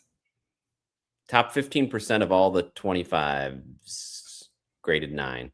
All right. At least they don't put a sticker on it. Okay. Wait. Check the back. And you bet they do, my friend. Okay. Well, at least they put it on the back. I mean, it's just so dumb. Eye Appeal is literally the only part of the card you don't need, you can actually see for yourself. I don't get it. I don't get it. I don't understand it. It's just to make rich people that aren't smart spend more of their money. Yeah. And it's annoying. So I to see guess- that. Yeah, and that conversation has come up on a few shows too. On Midlife, they were talking about if you're going to sell a card, it's almost negligent. Not if you're going to sell a big card like this and you think you could get a sticker, it's almost negligent not to get an NBA sticker on.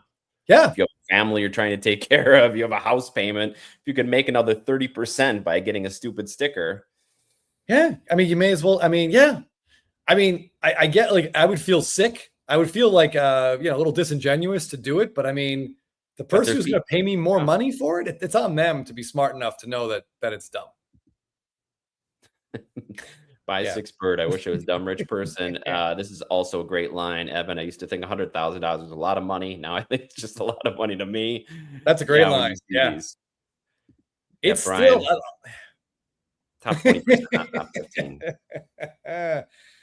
Oh my goodness. Yeah. I mean, a fool and his money are soon parted. Yeah. I mean, there's some great lines getting spitted out here. That's a really good one.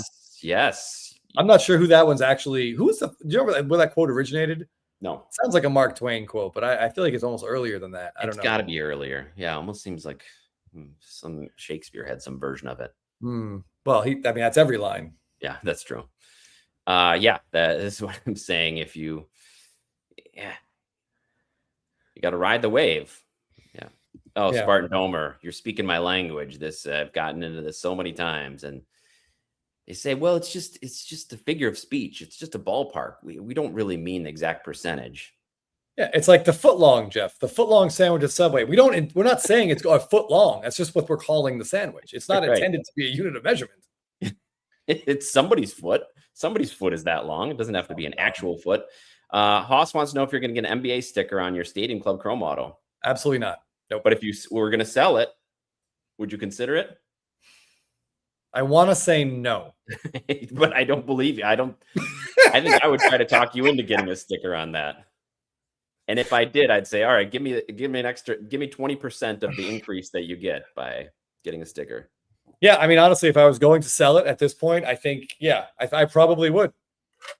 I would now for those stickers, all you got to do is you'd have to send the picture in, and they'd tell you if it's likely to get one or not for $25 or whatever that is. But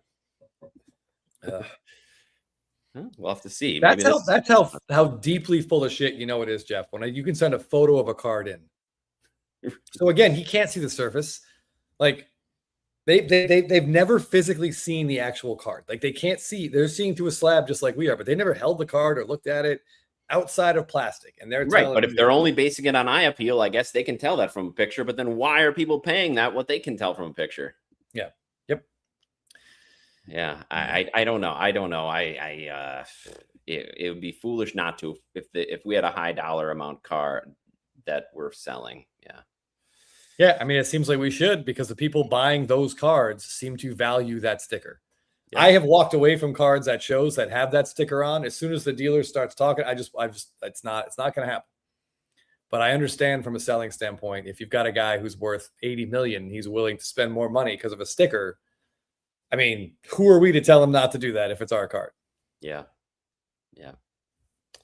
Yep, Stewie. Yeah, it's done. You're right. We've harped on this enough. Yeah. But yeah, this is a card I'm very interested to see. This is a weird auction, Jeff. This is the first premiere in a while where I don't think there's any Bowman Chrome like parallel autos. I think there's just a base in here. Ooh, what's that? What's that fetching now? Well, let's just scroll through, see what else we got here. Man, it's 2024 Spinus Superfractor, $55,000. Like, is this real world what's stuff? that finest? What's that finest going for? That finest. It's an orange wave. 46K and counting. Although, I mean, given some of the prices, like I'd rather have that than that random super. Yes, agreed. Yeah, give me a rookie auto. Yeah. Come on. The best part about his rookie autos, Jeff, is that he doesn't sign that way anymore. Yes, correct. Root Beer Camper is asking, if Ohtani doesn't win MVP and has an average World Series performance, could we see a serious dip in his prices and won't see an increase again? Anything's possible. I don't think we'll see a serious dip in his prices if those things happen. Well, I mean, I don't know. Like, so right now, PCA, if the season ended, PCA is the front runner. Even every Vegas casino, PCA is a front runner. I think. Although PCA, we just had a terrible series, so every day it kind of. I mean, Ohtani has not set the world on fire these last week or two either. But like, so you would think maybe right now there's some trepidation out there. Like if Ohtani might not win, that Dodgers offense isn't. But we're seeing his prices just climbing and climbing. So I don't know. I mean, if he finishes second, should there be a massive like haircut? Like, I don't know. Yeah, and it could be a temporary dip. We thought we'd see a dip in last year's offseason, and there was a slight dip like 3 weeks in November, and then by December it started ramping up. So I don't know if he's back pitching. I don't think they've announced that yet, Zach, but he's definitely ready to go, and he's going to be back in. I would say yes. If anything, high pop cards like the tens of thousands of his base rookies and stuff like all aces, that might see a haircut. Yeah. What do you think? This card is very cool to me, Jeff. Stan Musial feels so undervalued. Yeah, he is compared to some of his contemporaries. So what is this? The welcome to the club. What is it? Three-time MVP. Yeah, they had that set of all the guys that won 3 MVPs. I mean, if Stan Musial were alive today, and I'm pretty sure he's not, right? He passed away, didn't he? I think that's cut, right? Yeah, it looks like it's cut. Yeah. Like he's got to sit there and look at his career stats and wonder how on earth there's another left-handed hitting outfielder from his hometown who's outselling him across the board with the same birthday. Yeah. That's one of the quirks of baseball history. Yeah, and he was one team guy. I don't know. That's so the argument that's going around.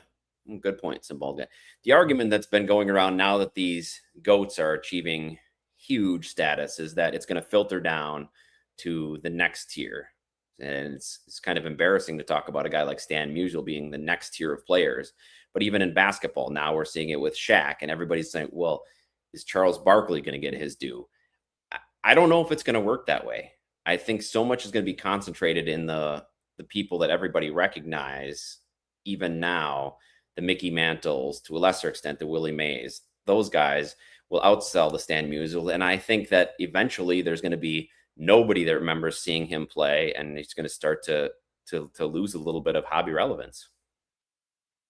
Yeah, it's just like I think we're seeing all this money go into the GOATs, like because people don't want to buy those second tier players. Yeah, exactly. And by second tier, we're just talking about like first ballot Hall of Fame, all time greats. Like Jim Thome is like what, like a third tier first ballot Hall of Fame. I don't know. Right. Yeah. Same with Ernie Banks. Yeah, I don't see that value being there. I don't know that although we have recently seen a little bump, and I know Filmington was talking about him, and I know that he might not want to admit it, but it definitely does have an effect. He was talking about how Frank Thomas seems really underappreciated with the stats that he's put up. Like, why is Griffey so much more popular than Frank Thomas? Griffey's always more popular than Frank Thomas, and now we saw some uptick in Frank Thomas sales lately. But I don't think he's ever going to approach Griffey. People might just look at that for a while. Frank will go up a little bit, and then they'd be like, you know what? At that price point, I'd rather just buy more Griffey. Yeah, agreed. And if you're looking at 90s guys, for guys that played like when I was growing up, Frank Thomas, yeah, he was my favorite player. I had posters of him on the wall. I had Griffey pennants, but I had more stuff up of Frank Thomas. And I think when we look back and see that amongst those steroid guys, he seemed to get pretty free from any steroid accusation, probably because he was just such a ginormous man. Yeah, he was also like one of the most outspoken players about like against steroid use, because his advantage was that he's huge. Yeah, he doesn't want people cheating to look like him. So I just think maybe he will get a little bit more attention, as he should, but I don't think he'll be reaching the Bonds and Griffey. No, Jeff, do you think having an orange refractor hurts an orange wave refractor in the same auction? I wonder if they're the same seller. Maybe. I didn't even know there were orange waves until you showed me that orange wave, to be honest. Yeah, they're I feel like it could go either way. It could go either way. You'd be like, forget it, I'm going for the orange. But then if the orange gets too high, it's like, oh, well, I'll go for the wave. So and then it may help. Yeah. Yeah. Yeah. Hey, Joey K, thanks for joining us. Evan, was he there? Jeff, was he the Palmero one? The Palmero? Yeah. Palmero, Sosa, McGuire, Clement. I don't recall Frank Thomas. I didn't remember him being in there. So if he was there, yes, he probably was mute. Yeah, he definitely, yeah.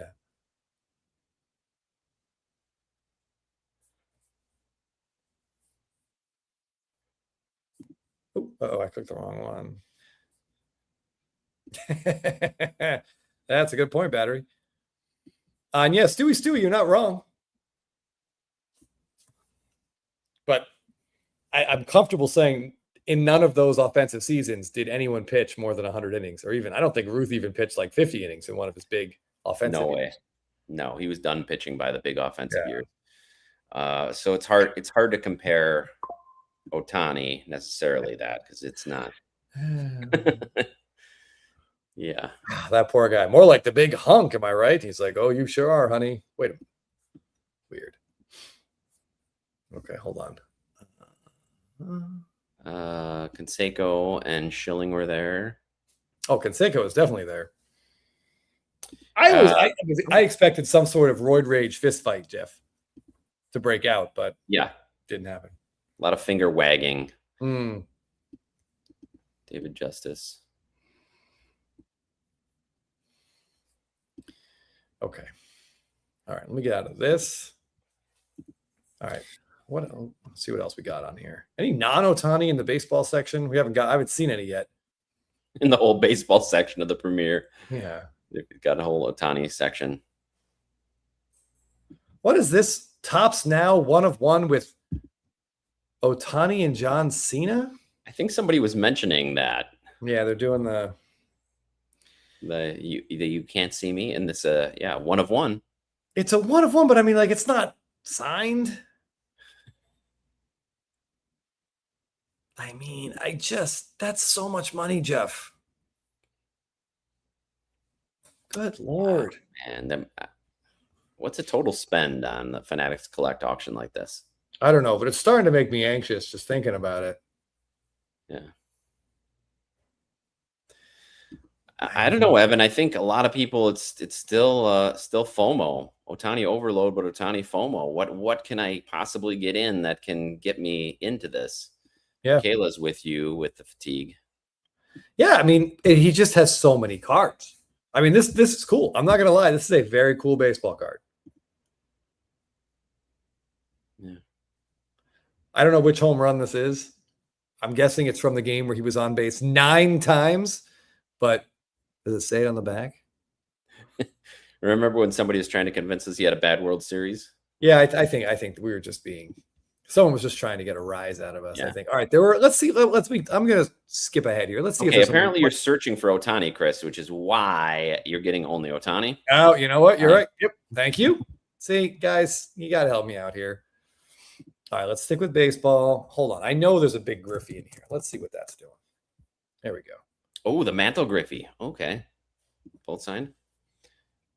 Yeah, that's such a grail card as a kid. You never saw I mean, it. it's not like it isn't a grail card now, Jeff. That's true. It's just now it's just a more expensive grail card. Yeah. But that is very, very cool. And I that's one of those cards that you have a hard time buying it raw because do you trust that those autos were both on the card in the pack? No. Does it say that on the flip? Yeah, I mean, sometimes they'll say. Hold on, good question. If one was aftermarket. Yeah, it says Griffey auto numbered to 1,000. I think the autos were numbered to 1,000. Yeah, I mean, it's got the stamp back here, but I don't know if that's. You probably can look up that number and see if that was one that had one or the other. Yes. Yeah. All right, hold on. I want to look at a couple other Griffies in here. Jeez. Like, it's so crazy, Jeff, to think that these Skybox cards, like you were out of the hobby then, but in the late 90s, like Skybox, I don't remember anyone carrying. It was Upper Deck, it was SP, Finest. I just I only knew Skybox from basketball in the early 90s. Right? Man, oh, that's yeah. Is that the essential credentials? Look at that sticker on there. Boom. Oh, yeah. NBA gold, baby. Ugh, Lord. This is awesome. This I like. This is his lowest pop rookie card. Lowest printed rookie card. Bowman Tiffany. Can't believe how well centered that is. Yeah. Like this to me is way cooler than any of those inserts, Jeff. Yeah. That's like an 18-year-old Griffey, probably his first ever spring training. Get that old school pose on one knee. Yeah, it looks like he's at the Glendale Complex field. What's the pop on this? Does it say in there? It should. Let's see. Let's get into this. The print run we have around. Print run is 6,000. Okay. There are 157 copies, 157 PSA 10s. Yeah, that's beautiful. Yeah. We might have to, you and I might have to talk about throwing in a bid on this. Well, we can't now if it's in No? Plus I do not qualify to bid on their in their premier auction. Man, look at that. It is dead centered. The color on it. Yeah, that's really nice. I just feel like you buy a factory set, you open it up, and you know immediately, like every card is going to be way off right to left. But that first card looks centered, and you get excited. And it seems like, as Professor's saying, they did put a little more effort into their Tiffany sets than their regular. Oh, yeah. Yes, you're right. They made no sense size-wise. Man, I have so many that were just like sticking out of the top of binder pages, just getting wrecked every time I open the page. Yeah, Ultra Pro had to make pages like just for these damn things. Yeah, where it was like 8 and they're horizontal. Wow. How cool is this? Look how bright that back is. Yes. Yeah. Oh, man. Very nice. All right, Jeff, we might have to go fishing for a copy of this card. It doesn't have to be a PSA 10. But just looking at this makes me really want one. Yeah. I mean, I have a copy of the paper Bowman, but yep. Yeah. I wonder what this is going to end at. Good luck, Joey K. When I first got back in, well, not first, but I had bought a huge lot of Griffies. I think there were like 20 of them. I graded a few of them, the best looking ones, and didn't sniff a 10. Wait, of the Tiffany's or the paper? No, just the regular. Joey's saying he's waiting for a couple of base ones to come back. No, I've never seen a Tiffany one. That would be a fun box to open if we could find like an 89 Bowman box. That'd be a fun rip around the holidays. This card, man. I wish I'd bought this 10 years ago, 20 years ago even. Such an epic baseball card. Now, I think you've told me that this was the first year of refractors, right? Yep. First ever refractor, Topps made. 93 Finest. So many are off-centered. Such a cool thing, though. 241, I think, is the print run on these. Packs were like $20 like that.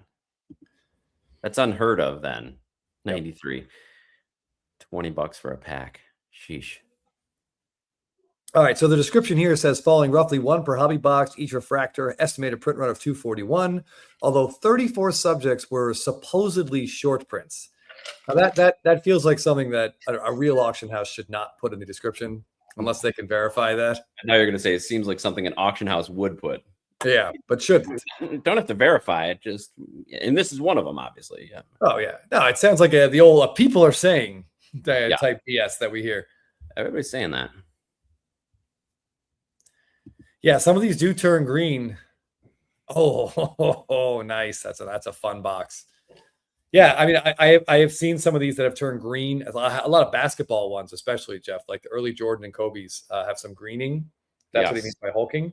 Yes. So this would be a card you buy, and you just have to, like, I don't even think you can put it out in your house. You got to just keep it out of the light. Yeah, I would have to talk with more 90s experts, but it seems like, I think for a lot of the cards, if they haven't been greening by now, you're okay if they're slabbed. But I suppose there's a lot of variables that go into that. Look at that. That's just so cool. You almost can see maybe on the side of his face here, Jeff, there might be a little discoloration starting. Discoloration, and maybe some gets hidden by the fact that it's a green card. Yeah. Yeah. Man, that's a beautiful thing. And a PSA 10 too. Like I said, the centering, the surface, these things just get beat up. Yeah. This is what I meant. Like I was saying before, like here's a Star Rubies and a PSA 7. It's not slowing down the bidding, Jeff. No, and that is I have to say that's one of the refreshing things about this crazy run up is that the non gems are still doing well too. Some love for the non gems. Yeah. What a stupid sticker, for God's sake. Yeah. Yeah. Can we downgrade it because it takes the eye appeal of the card away by having right. The sticker is hurting the eye appeal. Yeah. All right, so here we have a Metal Universe PMG Griffey. Jeez, look at that price. Oh my gosh. I could buy a nice car for that, Chris. I mean, you shouldn't. I almost would say buy the card instead of the car. But if those are your two options. Yeah, you're right. Car is worth half when you drive it off. This is probably doubling by the time you get it in there. Yeah, at least, or just buy a Corolla and then take the rest of the money and buy some gold or put it towards a house. Man, this looks pretty cool. I bet the shine on this is really nice in person. Mm-hmm. The old BGS 9. You gotta wonder when you see a card like this if PSA has graded it in the past. Yeah, they probably have. Oh, Directionless Collector with a nice comment here for you, Chris. Yep. Way late on this video and started from the beginning, but I fist pumped when you showed the canary in your hands. Great story. Thanks. Appreciate that. Thank you. And great name as well. I think a lot of us are directionless collectors. We just kind of find something for a while and then move away. And speaking of cards that aren't 10s, Jeff, look how sharp look at this Koufax rookie looks. Yeah, pretty centered pretty well. A little heavy on the top, but yeah, I mean, it's not cut off though. Right. Like some of these, an old flip. So yeah, but man, that looks really nice. Yeah, can you flip let's see how the back looks. Do you mind? Of course. Right, a little bit of a diamond cut almost in the back. Is this true or false cartoon? True or false? Baseball was first played in Cooperstown, New York. And the answer is true. They're saying true. I remember hearing that when I was a kid that was a popular story and that's why the Hall of Fame is there, but I don't think that's really true. I don't know how they would ever verify that. And yeah. All right. Has anyone checked? I'm just gonna hold on. Give me a second here. I'm gonna get out of baseball. Spartan Domer, this is a good question. Is Fanatics Collect getting the best prices better than eBay or Golden? I don't know. It's so hard to say. The thing is with at least with Golden and Fanatics Collect, separate auction houses, separate from eBay.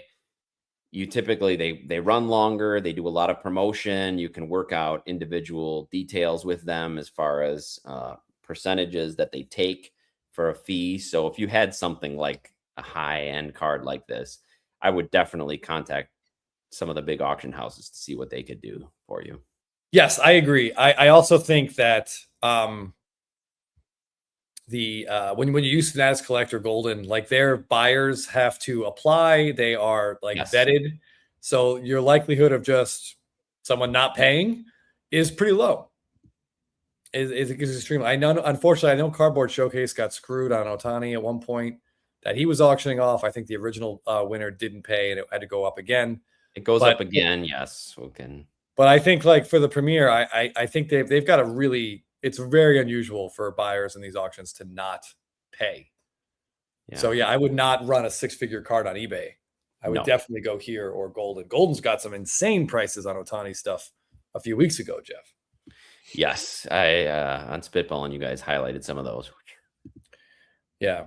You got a Gretzky up here, and Emophobic noticed. Yes, I got a Gretzky up here. We've talked about the GOATs, and this guy is the absolute, like, there's no argument, the greatest hockey player of all time. I'm sure there's going to be Lemieux.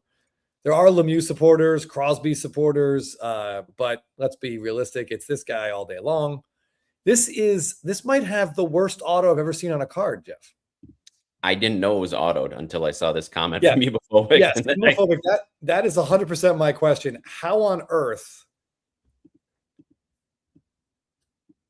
Like what? There's just no how. I mean, was he signing with his opposite hand? I mean, it's a ballpoint pen, but I mean I don't know how they authenticated this unless there's like literal video of him doing it. That looks like a kid. That looks like some 10-year-old pretending to be Wayne Gretzky and signing his own card. How do you get that authenticated? I don't know. I mean, I guess maybe Gretzky fans, Gretzky hardcore collectors could compare this to other early autos and see. I guess a few Canadian clubs with his left hand. Yeah. Oh man. Yeah. I don't know. I would be Professor. Okay. Sounds like somebody who actually knows something about it. Maybe it says looks like a super early sig from Gretzky, like maybe age 2 before even on the card. Okay, no, but I mean, yeah, if someone like, Professor Dugout, like if you know a bit more about this, maybe this could have been signed like, first or second year in the league when he's young. I would have to, in order to feel comfortable, I would have to know that. It goes back to the authentication part.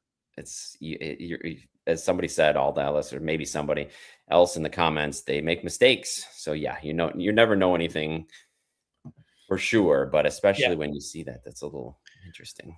I do love looking at this card, though. This is centered so nicely for this card. Is that a Topps? This is the OPG. Okay. But yeah, much like the Montana rookie, these are all like going to be all centered. And this one looks pretty good. Is the card graded? I didn't see. Yep. I think it's an 8. You got the OPG edges. Yes. Yeah. You got the factory cut on there. Yep. Mm. Yeah. That's just so cool. I don't know what the Gretzky market has done or is doing, but obviously basketball is more popular, and Jordan was like an international superstar and a movie star and the most famous person on the planet for a while. But you could make an argument that Gretzky was better. There's a bigger gap between Gretzky and the next player in hockey for most of the 80s than there was between Jordan and the next basketball player. True. And I think for just as much as first Magic and Bird and then Jordan kind of saved the NBA. I mean, finals games were on tape delay when they started. Gretzky was the same with the NHL. They were leagues that were kind of running on fumes. Okay, 2 questions. First of all, thank you, Thorson. Yep. Yeah, put that one up there. We should have asked if he was here. Our resident hockey expert. As Venezuelan collector said, autograph authentication is a bigger scam than NBA. We heard about that guy who had said he had forged like $350 million worth of autos. Yes. So yes, a huge scam. Earlier in the chat, people were talking about how PSA is doing those signings now, so they're witnessing the player sign it and then putting it directly in. I don't particularly collect autographs, but if I did, that's exactly what I'd want. Then you know it's signed and real. It's tough for some of these. Yeah, it's hard to authenticate these autos. Like it really is, because a lot of people are good enough to make it look. No, and Thorson, you're right. A lot of people are good enough at it to make their signatures look, authentic, like that one guy that we heard about. Yeah, and I mean, right. So that even he was able to hoodwink the JSAs and the PSAs. Yeah, So, yeah, I don't know. It's tough. Autographs is tough. ATL Jeff Blacks is only doing it in person. I get that. Mhm. Yeah. And then somebody mentioned hockey cards, and I know this came up, that Celebrini card, who I didn't even know who he was. I didn't Sold either. for $1.3 million. Thought, man, that shows how out of hockey I am, that I didn't even know a player that had a 7-figure card sold. That's okay. I hadn't heard him either, and I actually watched a bunch of the playoffs with my brother-in-law. Oh, yeah. I mean, that's the thing. Like, I just Evan G, I'm right there with you. I really thought that Gretzky goal mark would never be touched. But What's the difference in years that Ovechkin played versus Gretzky to get to that number? I'm sure Thorson, if you want to drop some facts on Yeah. us in the chat, I mean, I please know do. it's not double, but it feels like it's got to be. It's a definite a lot of years.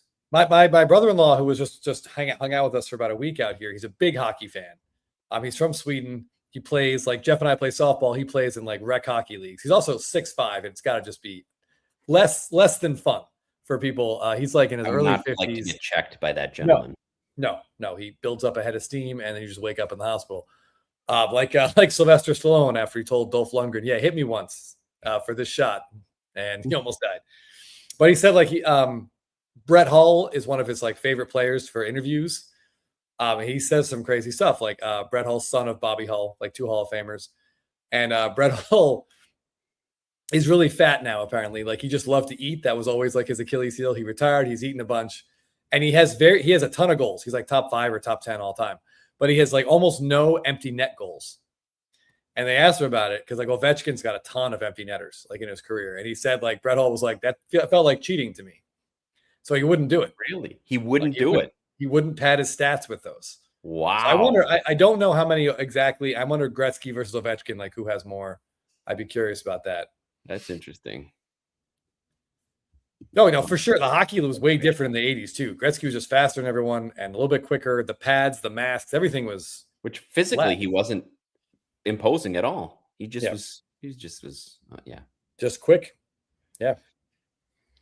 But anyway, I'm very curious what the Gretzky market will do. Like if we're seeing, we see all these other GOATs going up with massive multipliers. I believe we saw, Jeff, either you and I talked about it 2 weeks ago or Dave and I mentioned it last week, but I believe the PSA pop on his, or maybe it was in Spitball, on the Gretzky OPG rookie is 2.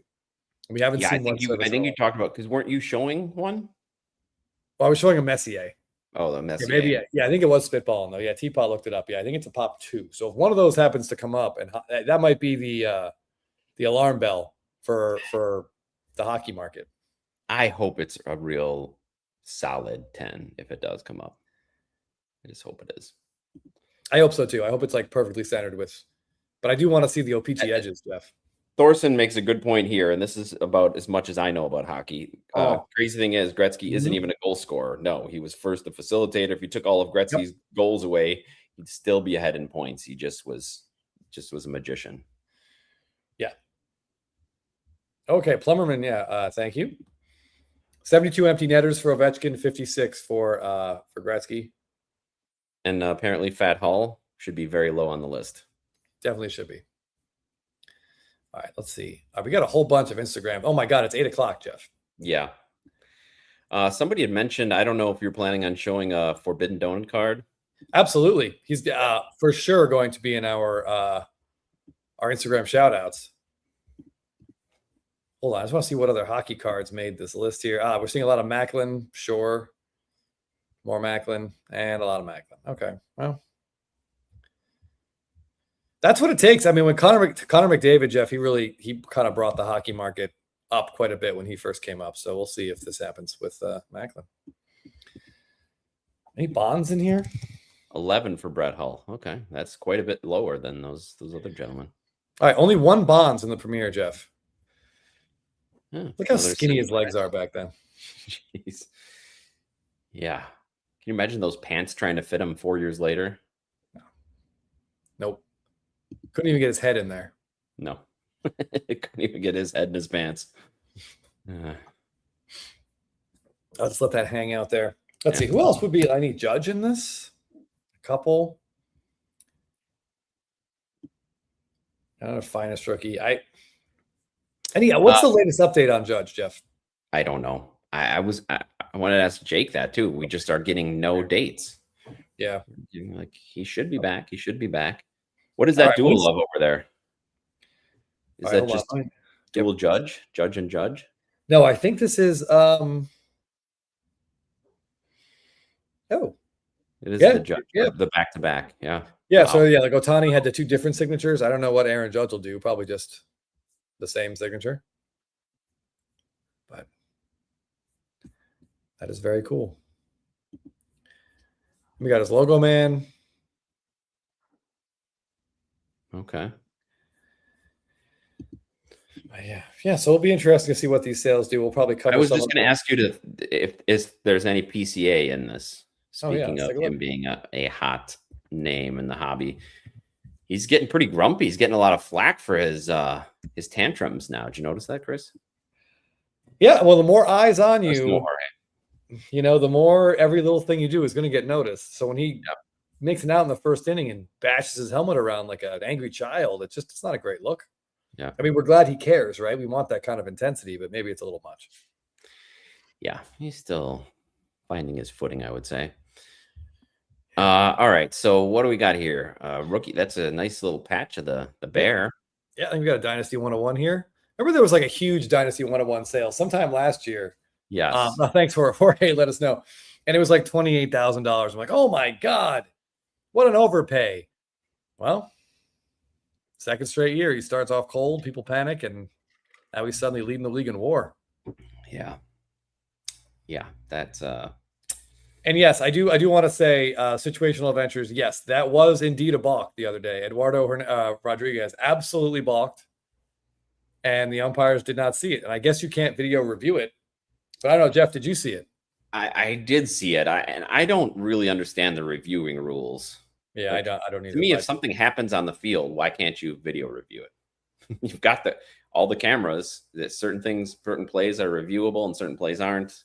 Judgment calls, I guess they consider that a judgment call. So. But you would think, hey, this guy stepped off the mound and threw a pitch. Yeah. Like he did? No, we didn't see it. Well, let's look at it and see if he did. It feels like it's kind of a big deal. I don't think that's not judgment. That's like fair or foul. Like very clearly he stepped back off the mound and then threw a pitch home. Like, yeah. Yeah, it was balk and not reviewable. And yeah, Anthony Sanders, you're right. You would think the third base umpire would have seen that too, just being kind of right there. But there's so many things to look at. If you're not looking at the pitcher's feet, I'm sure it looked a little strange. It looked initially like he just sped up, like he kind of quick pitched a little bit. But in fact, it was like way more than that. He knew what he was doing. Walker Jenkins is being called up. Yes, everybody in Minnesota is very excited about that big swing. Spartan Domer, we need to do a whole episode on this. Chris and I have to do some thinking about this. If we could publicize a card bounty, I have a few ideas of which cards we would want. Easy. For sure. Yeah. So I think we're going to start with the 2014 Topps Chrome Puig image variation. I was going to say $500 if anyone finds one. Yep. Never seen it? Well, and that's not true. I know one person who has it, but he only has one, so we can't trade with him. Yeah. Yeah, we've got maybe we do a special episode of that, and then maybe what'll come out of the woodwork. Yeah, they'll probably want like $5,000 for it, though, Jeff. Yeah, there's got to be reasonable. All right. Well, if you're bidding on any of these cards, good luck. Yep. Please let us know in the comments if you won any. Oh, there we go. All right. Straight from the horse's mouth, as it were. Thumbs up. Thanks, Jorge. Yep. There we go. All right. There were some cool cards on Instagram, Jeff. I want to start with this guy. This comes from SFO Sox fan. This is one of my favorite insert sets of the last, now I have to say 11 years. Yeah, it's more than a decade. This is a 2015 Bowman's Best. They did a sort of a celebration of the 1995 set with autos of, in some cases, Hall of Fame caliber players like David Ortiz, and I believe SFO also has, a Buster Posey. That's a cool shot. Yeah, it's hard to tell from here, but they have a certain texture to the cards, and they've got a giant logo behind the player. Yeah, same design as the 95 Bowman's Best set. Yeah.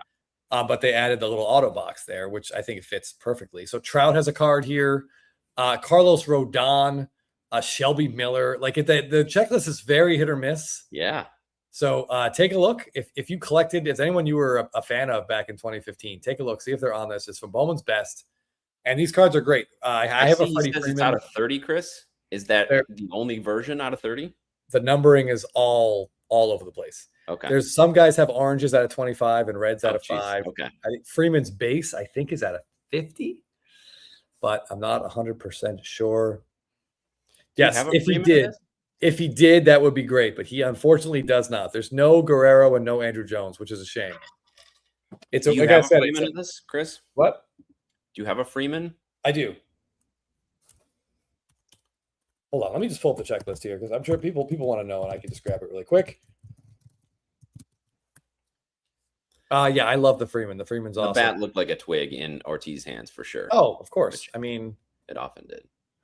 What am I looking for here? Here we go. Baseball Cardpedia. And we have inserts, autographs, best of. Yeah, there. All right, here's the.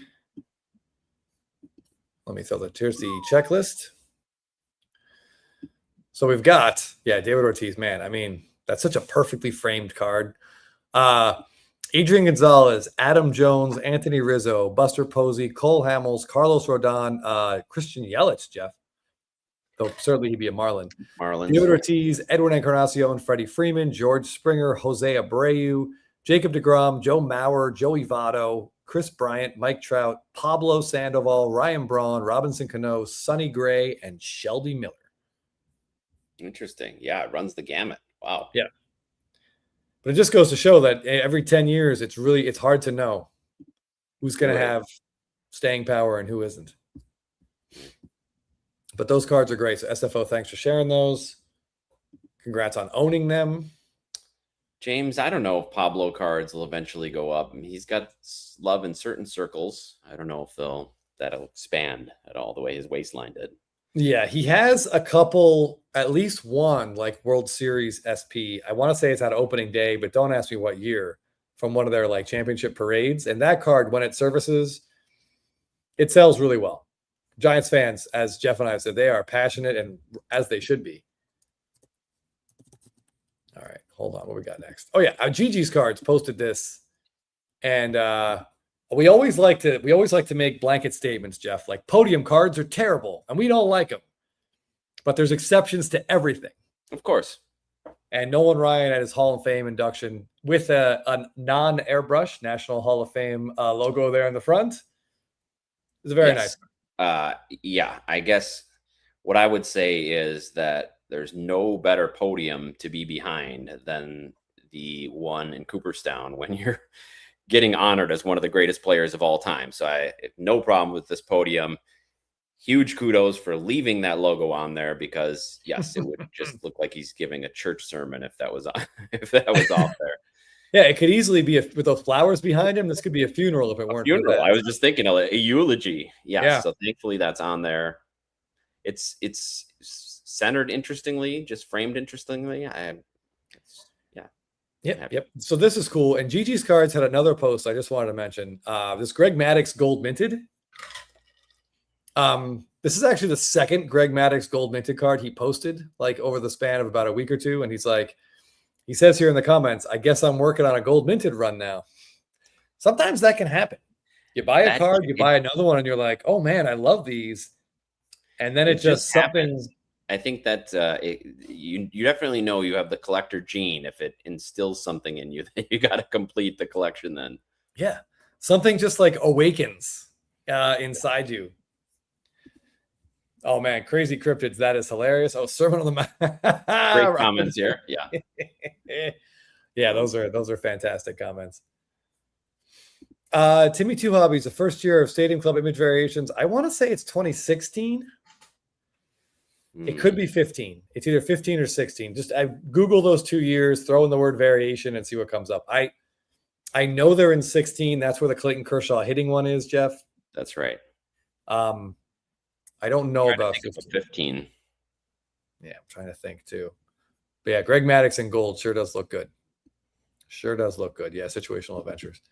And Gigi's cards, Jeff, he's starting to like look like a Raiders of the Lost Ark type of collection that we might have to make a pilgrimage to his warehouse to just take a tour. You just got him boxes loaded up all the way through the I warehouse. think it's binders. I think it's just binders and binders and binders. They're really fun to leaf through. Yeah. All right, one other Stadium Club pickup I wanted to mention here. Clean Cards 5 grabbed this Fred McGriff 2019 rainbow foil. And he has not, wait, is there a picture? I think there, yep, that's just the back.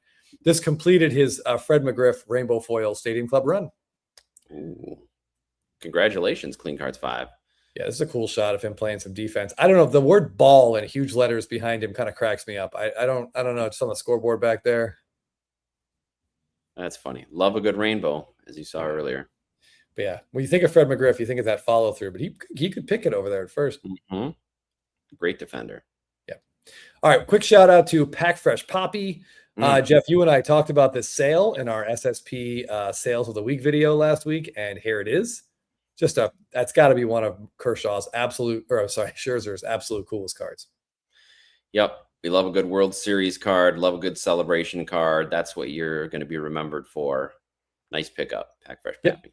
Right along those lines, SB Clubhouse posted a shot of this Mookie Betts, another World Series kind of celebration here. Just a cool card. You don't see it very often. When we do, I just like to mention it. You can see, we know why they're doing it. We got the mask on Dave Roberts. We got the World Series logo in the back. It's a nice little reminder. You're right about binders. GG Cards confirms Dolan Binders. His 2024 AJ binder weighs more than a toddler. those binders can get heavy quickly. Oh, absolutely. All right. So Big Mike's Cards 11 is a White Sox fan on Instagram. And Jeff, you and I have talked about this 2015 Paul Konerko Topps Chrome card.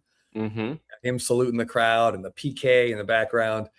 And he's working on his rainbow here. I just want to give him a shout out here. He's missing the superfractor and 2 printing plates. Yeah. So for sure they're out there. And it's crazy to see just 11 years ago that completes the rainbow. Right? Yeah. Including the printing plates. Yep. Awesome collection here. I don't see a wave, a lava, a speckle. No, none to be seen. None to be seen. All right. Speaking of cards that no longer have speckles, Kev Cards picked up this Acuna red refractor of his Topps Chrome SP. I'm very glad the speckles are gone. These cards all look much better with true colors. Yep. But I was thinking if I show an Acuna card, Jeff, maybe it'll sort of prompt him to hit the ball. I hate to say it, but it can't make things worse. It can't make things worse. Like for God's sakes, Ha-Seong Kim had 2 hits in a row, Jeff. Yeah. After going 0 for 30. Time to buy a card. Literally being the worst player in the history of baseball, or the worst hitter in baseball history. Maybe Acuna can find something. I know you shared this on your IG as well, but Matty H with this very cool Francisco Lindor throwback. I don't think I'd ever seen this card before. I had never seen that. Love those uniforms. Just that bright orange red rust. Oh, yeah. And yeah, I see on here he's talking about completing an SSP run, but the run just keeps outrunning him. It keeps getting bigger. So cool to add this one. Yeah, we're all pushing a rock up a hill when it comes to completing these sets. Just ask Comets 1998 with his Trout collection. I feel like every time he finishes, here comes a new set. Yep. He's got great posts. You're right, Michigan Cards and Graphs. Thorson, we didn't talk about the Trout Superfractor auto from 2011 that sold for $160,000, which, to be honest, seems like a bargain compared to with some of these cards that we're seeing in the auction going for a 8th year random Superfractor of Ohtani. It just shows how far Trout has fallen in the eyes of the hobby. Yeah, and we can here. Let me just zip right over. This is the card he is, of course, referring to. It's sold on a Heritage. It's just not where I would have sold this card, Jeff. No, yes, I would not have sold it there either, but enough people found it. I just don't know.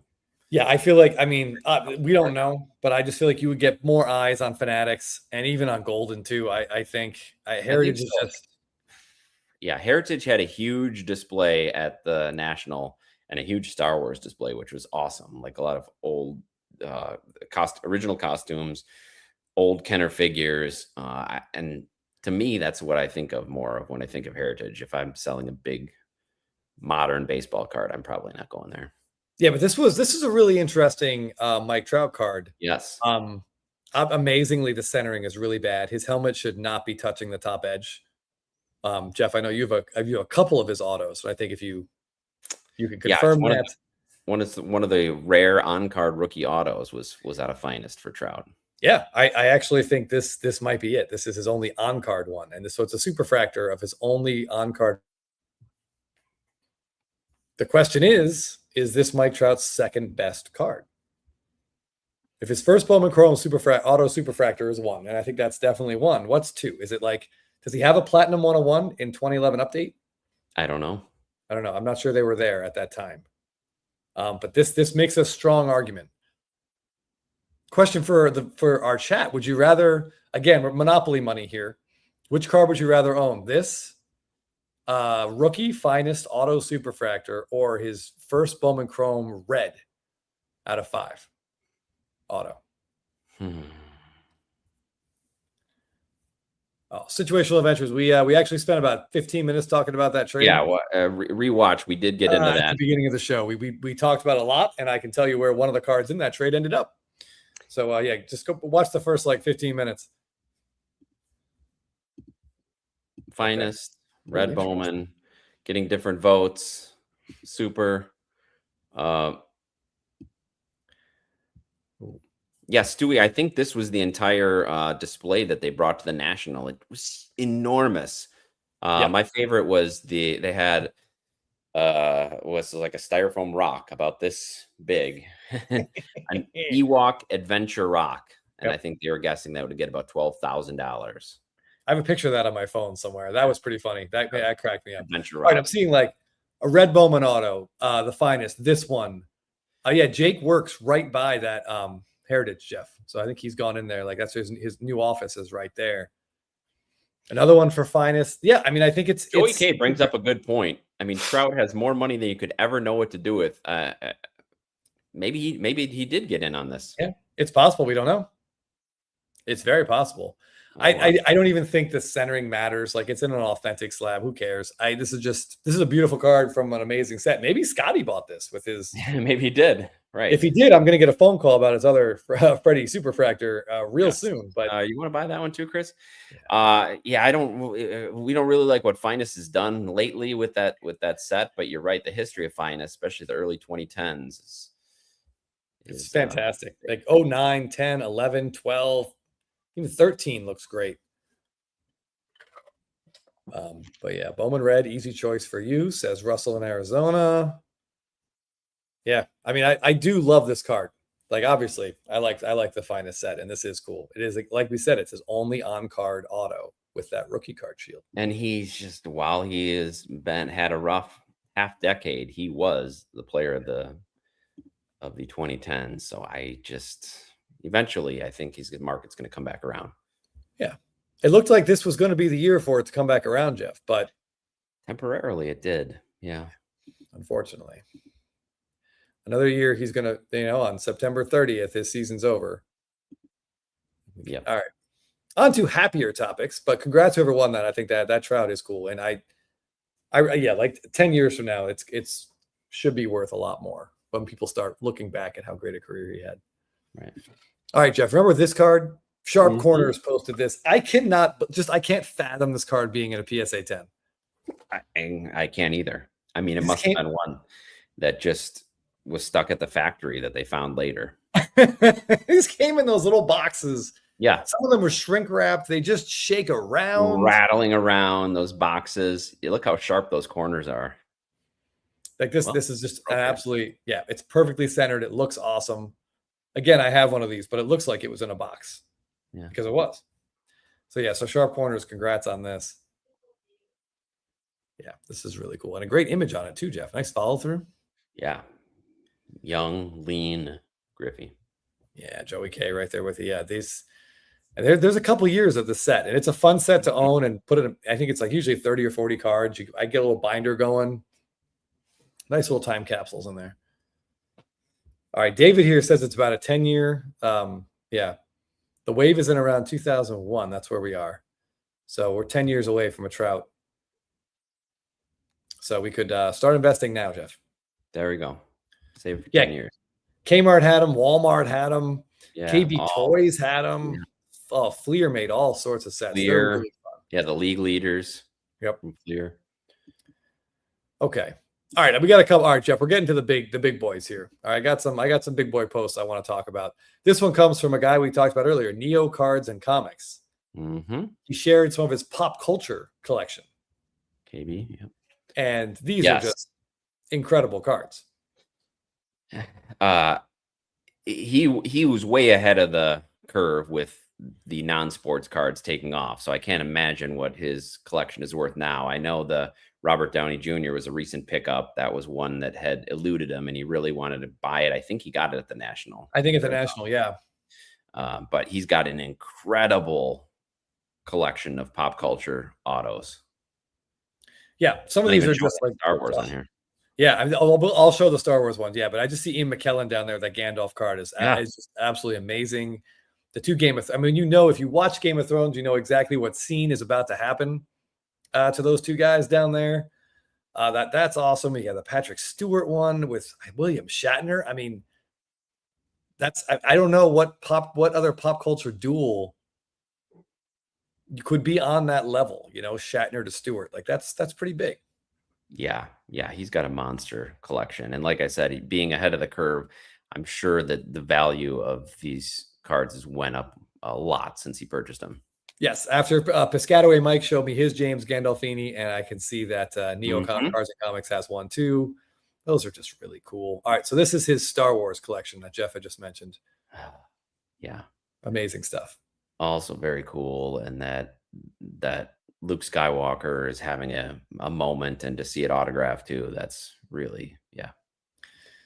So this post, please check out Neo Cards and Comics on IG. He's not just a YouTube channel or what's surprising is that he's able to maintain focus enough to have collections in Pokemon, non-sports, and sports. I don't have the bandwidth for that, so it's really impressive that he can do that and have multiple shows about those topics. Yeah, that's just I don't know what else he does with his life, but I'm very impressed at his compartmentalization.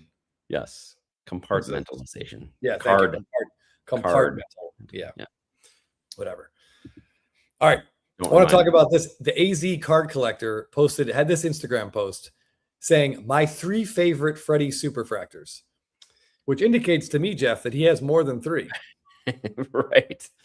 These are just his 3 favorites. Yeah. So we got 2025 Topps Chrome, 2024 Allen and Ginter Chrome, and 2022 Topps Chrome update with the Superfractor Auto. It begs the question: Does he have any Braves ones, Chris? Did you ask? I don't think so. No. I don't think so. Yeah, but yeah, that's just fun to see. Yeah. And he just has them out in his kitchen too. I noticed if you look at the backgrounds, just making breakfast and holding up some Freddie Freeman Superfractors. Yeah, no big deal. That's pretty. Yeah, congrats. Yes. All right. So speaking of Superfractors, check out this post that came from 740 Smith Cards. My goodness, he says he loves looking at his cards. Don't we all? And these are his favorites from the big 3 sports. So I grabbed his baseball favorites. So we have a Barry Larkin, 1 of 1, the Aaron Judge Field of Dreams, which we're just trying to find a parallel of that, much less the Super. Yep, the Topps 2019 Judge Topps Chrome Super. We got the LE Topps Chrome Super Rookie, and then the LE Update Image Variation Super Rookie, and then we got a Griffey Finest Super in a Reds uniform. I'm guessing this guy's a Reds fan, but that's a nice grouping of six cards, Jeff. Wow. Yeah, that's a lot of supers. I guess Scotty B is not the only super fan going around. No, but we do have 2 more 1 of 1s to talk about. So this came up. This was mentioned earlier. Dave and I last week, we talked quite a bit about this card on eBay. Just a near perfect Mookie Betts card for Red Sox fans. Just like pretty incredible patch, nice 101, cool image. It was up for kind of a silly price. I got an offer that came down. I spoke to Forbidden Donut, who said he actually doesn't live far, ended up not being too far away from the seller. So they were able to work out a deal, which is amazing. I'm glad this went, to someone from the East Coast where it belongs. Yeah. That's just, look at that patch, Jeff. How cool is that? That's really cool patch and a great shot. Some of these images that we've talked about are mugshot type images. That's great. Shows them with the smile. Yeah, Freddie used to live right around here. So did Max Muncy. A lot of Kershaw. A lot of.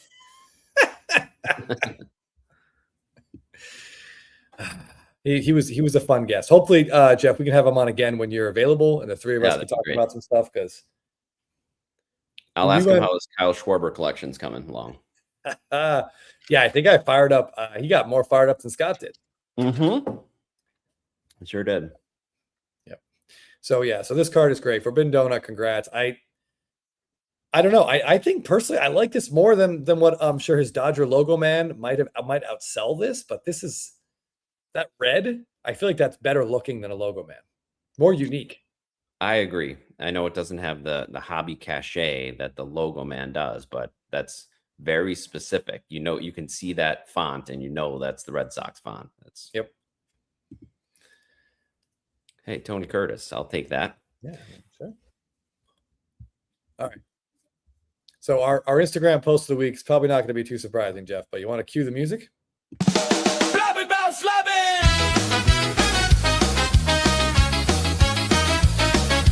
Instagram post of the week! Whoa.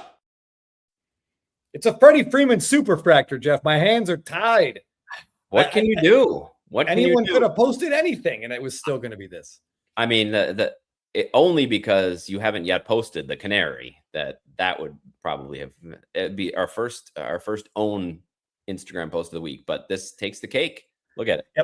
Yep. Scotty B Cards made that trade. Hopefully, you guys saw the video on YouTube. He and Jeff Wilson, Jeff Wilson refers to Scott as merely his employee. An employee. But they made a pretty massive trade where Scott was able to acquire. This has got to be on the list. One of Freddie Freeman's 10 best cards. Easily. Yeah, from one of the best looking sets. Arguably the best card from that set, although I might have a debate that I think there's a better Freddie Freeman card in that set, but neither here nor there. This is just a gorgeous card. Incredible card. So I'm very happy Scott was able to make that trade. This card's amazing. And it's nice to know where it is down the road. It doesn't really matter about condition, but it's still nice to see it in a 10. It's still nice to see a centered version of a big card from this set. Perfect. Yeah.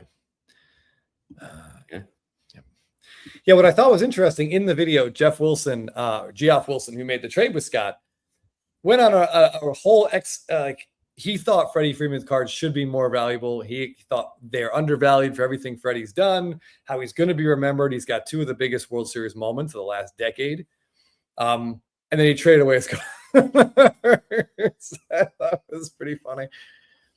I do think one thing, I won't get too much into this. If you want to know more about it, check out the Patreon that Scott and I recorded. But when you're getting into cards this huge, Scott talks about the tax implications too of the cash he got. And so that's why a lot of people like to trade, because there aren't those tax implications if you're trading equal value. So I know one of the things that Jeff Wilson wants to do is consolidate up into some even bigger cards, like $500,000 cards. So you get a few of these 6-figure cards together and find the right person, you can make that trade. So I could see why, even if that card, the Ohtani's not going to be in Jeff's collection a long time, the trade would be appealing for him because it's such a huge bullet in that trade gun. Oh yeah. Oh, some ball guy 70, man. It must have been whisper quiet in that bar. It's just Joe Davis's voice sort of echoing around all the empty beer bottles. And Yeah, it was not whisper quiet in my neighborhood. I'll tell you that. We took the dog out right away, and a lot of honking and houses lit up. And our neighbors have a big Halloween their whole house is lit up for Halloween. So we went over to walk and check it out, and people were just coming out of their houses to see other people and be like, "Did you watch that?" Everybody saw it. Yeah. Yep.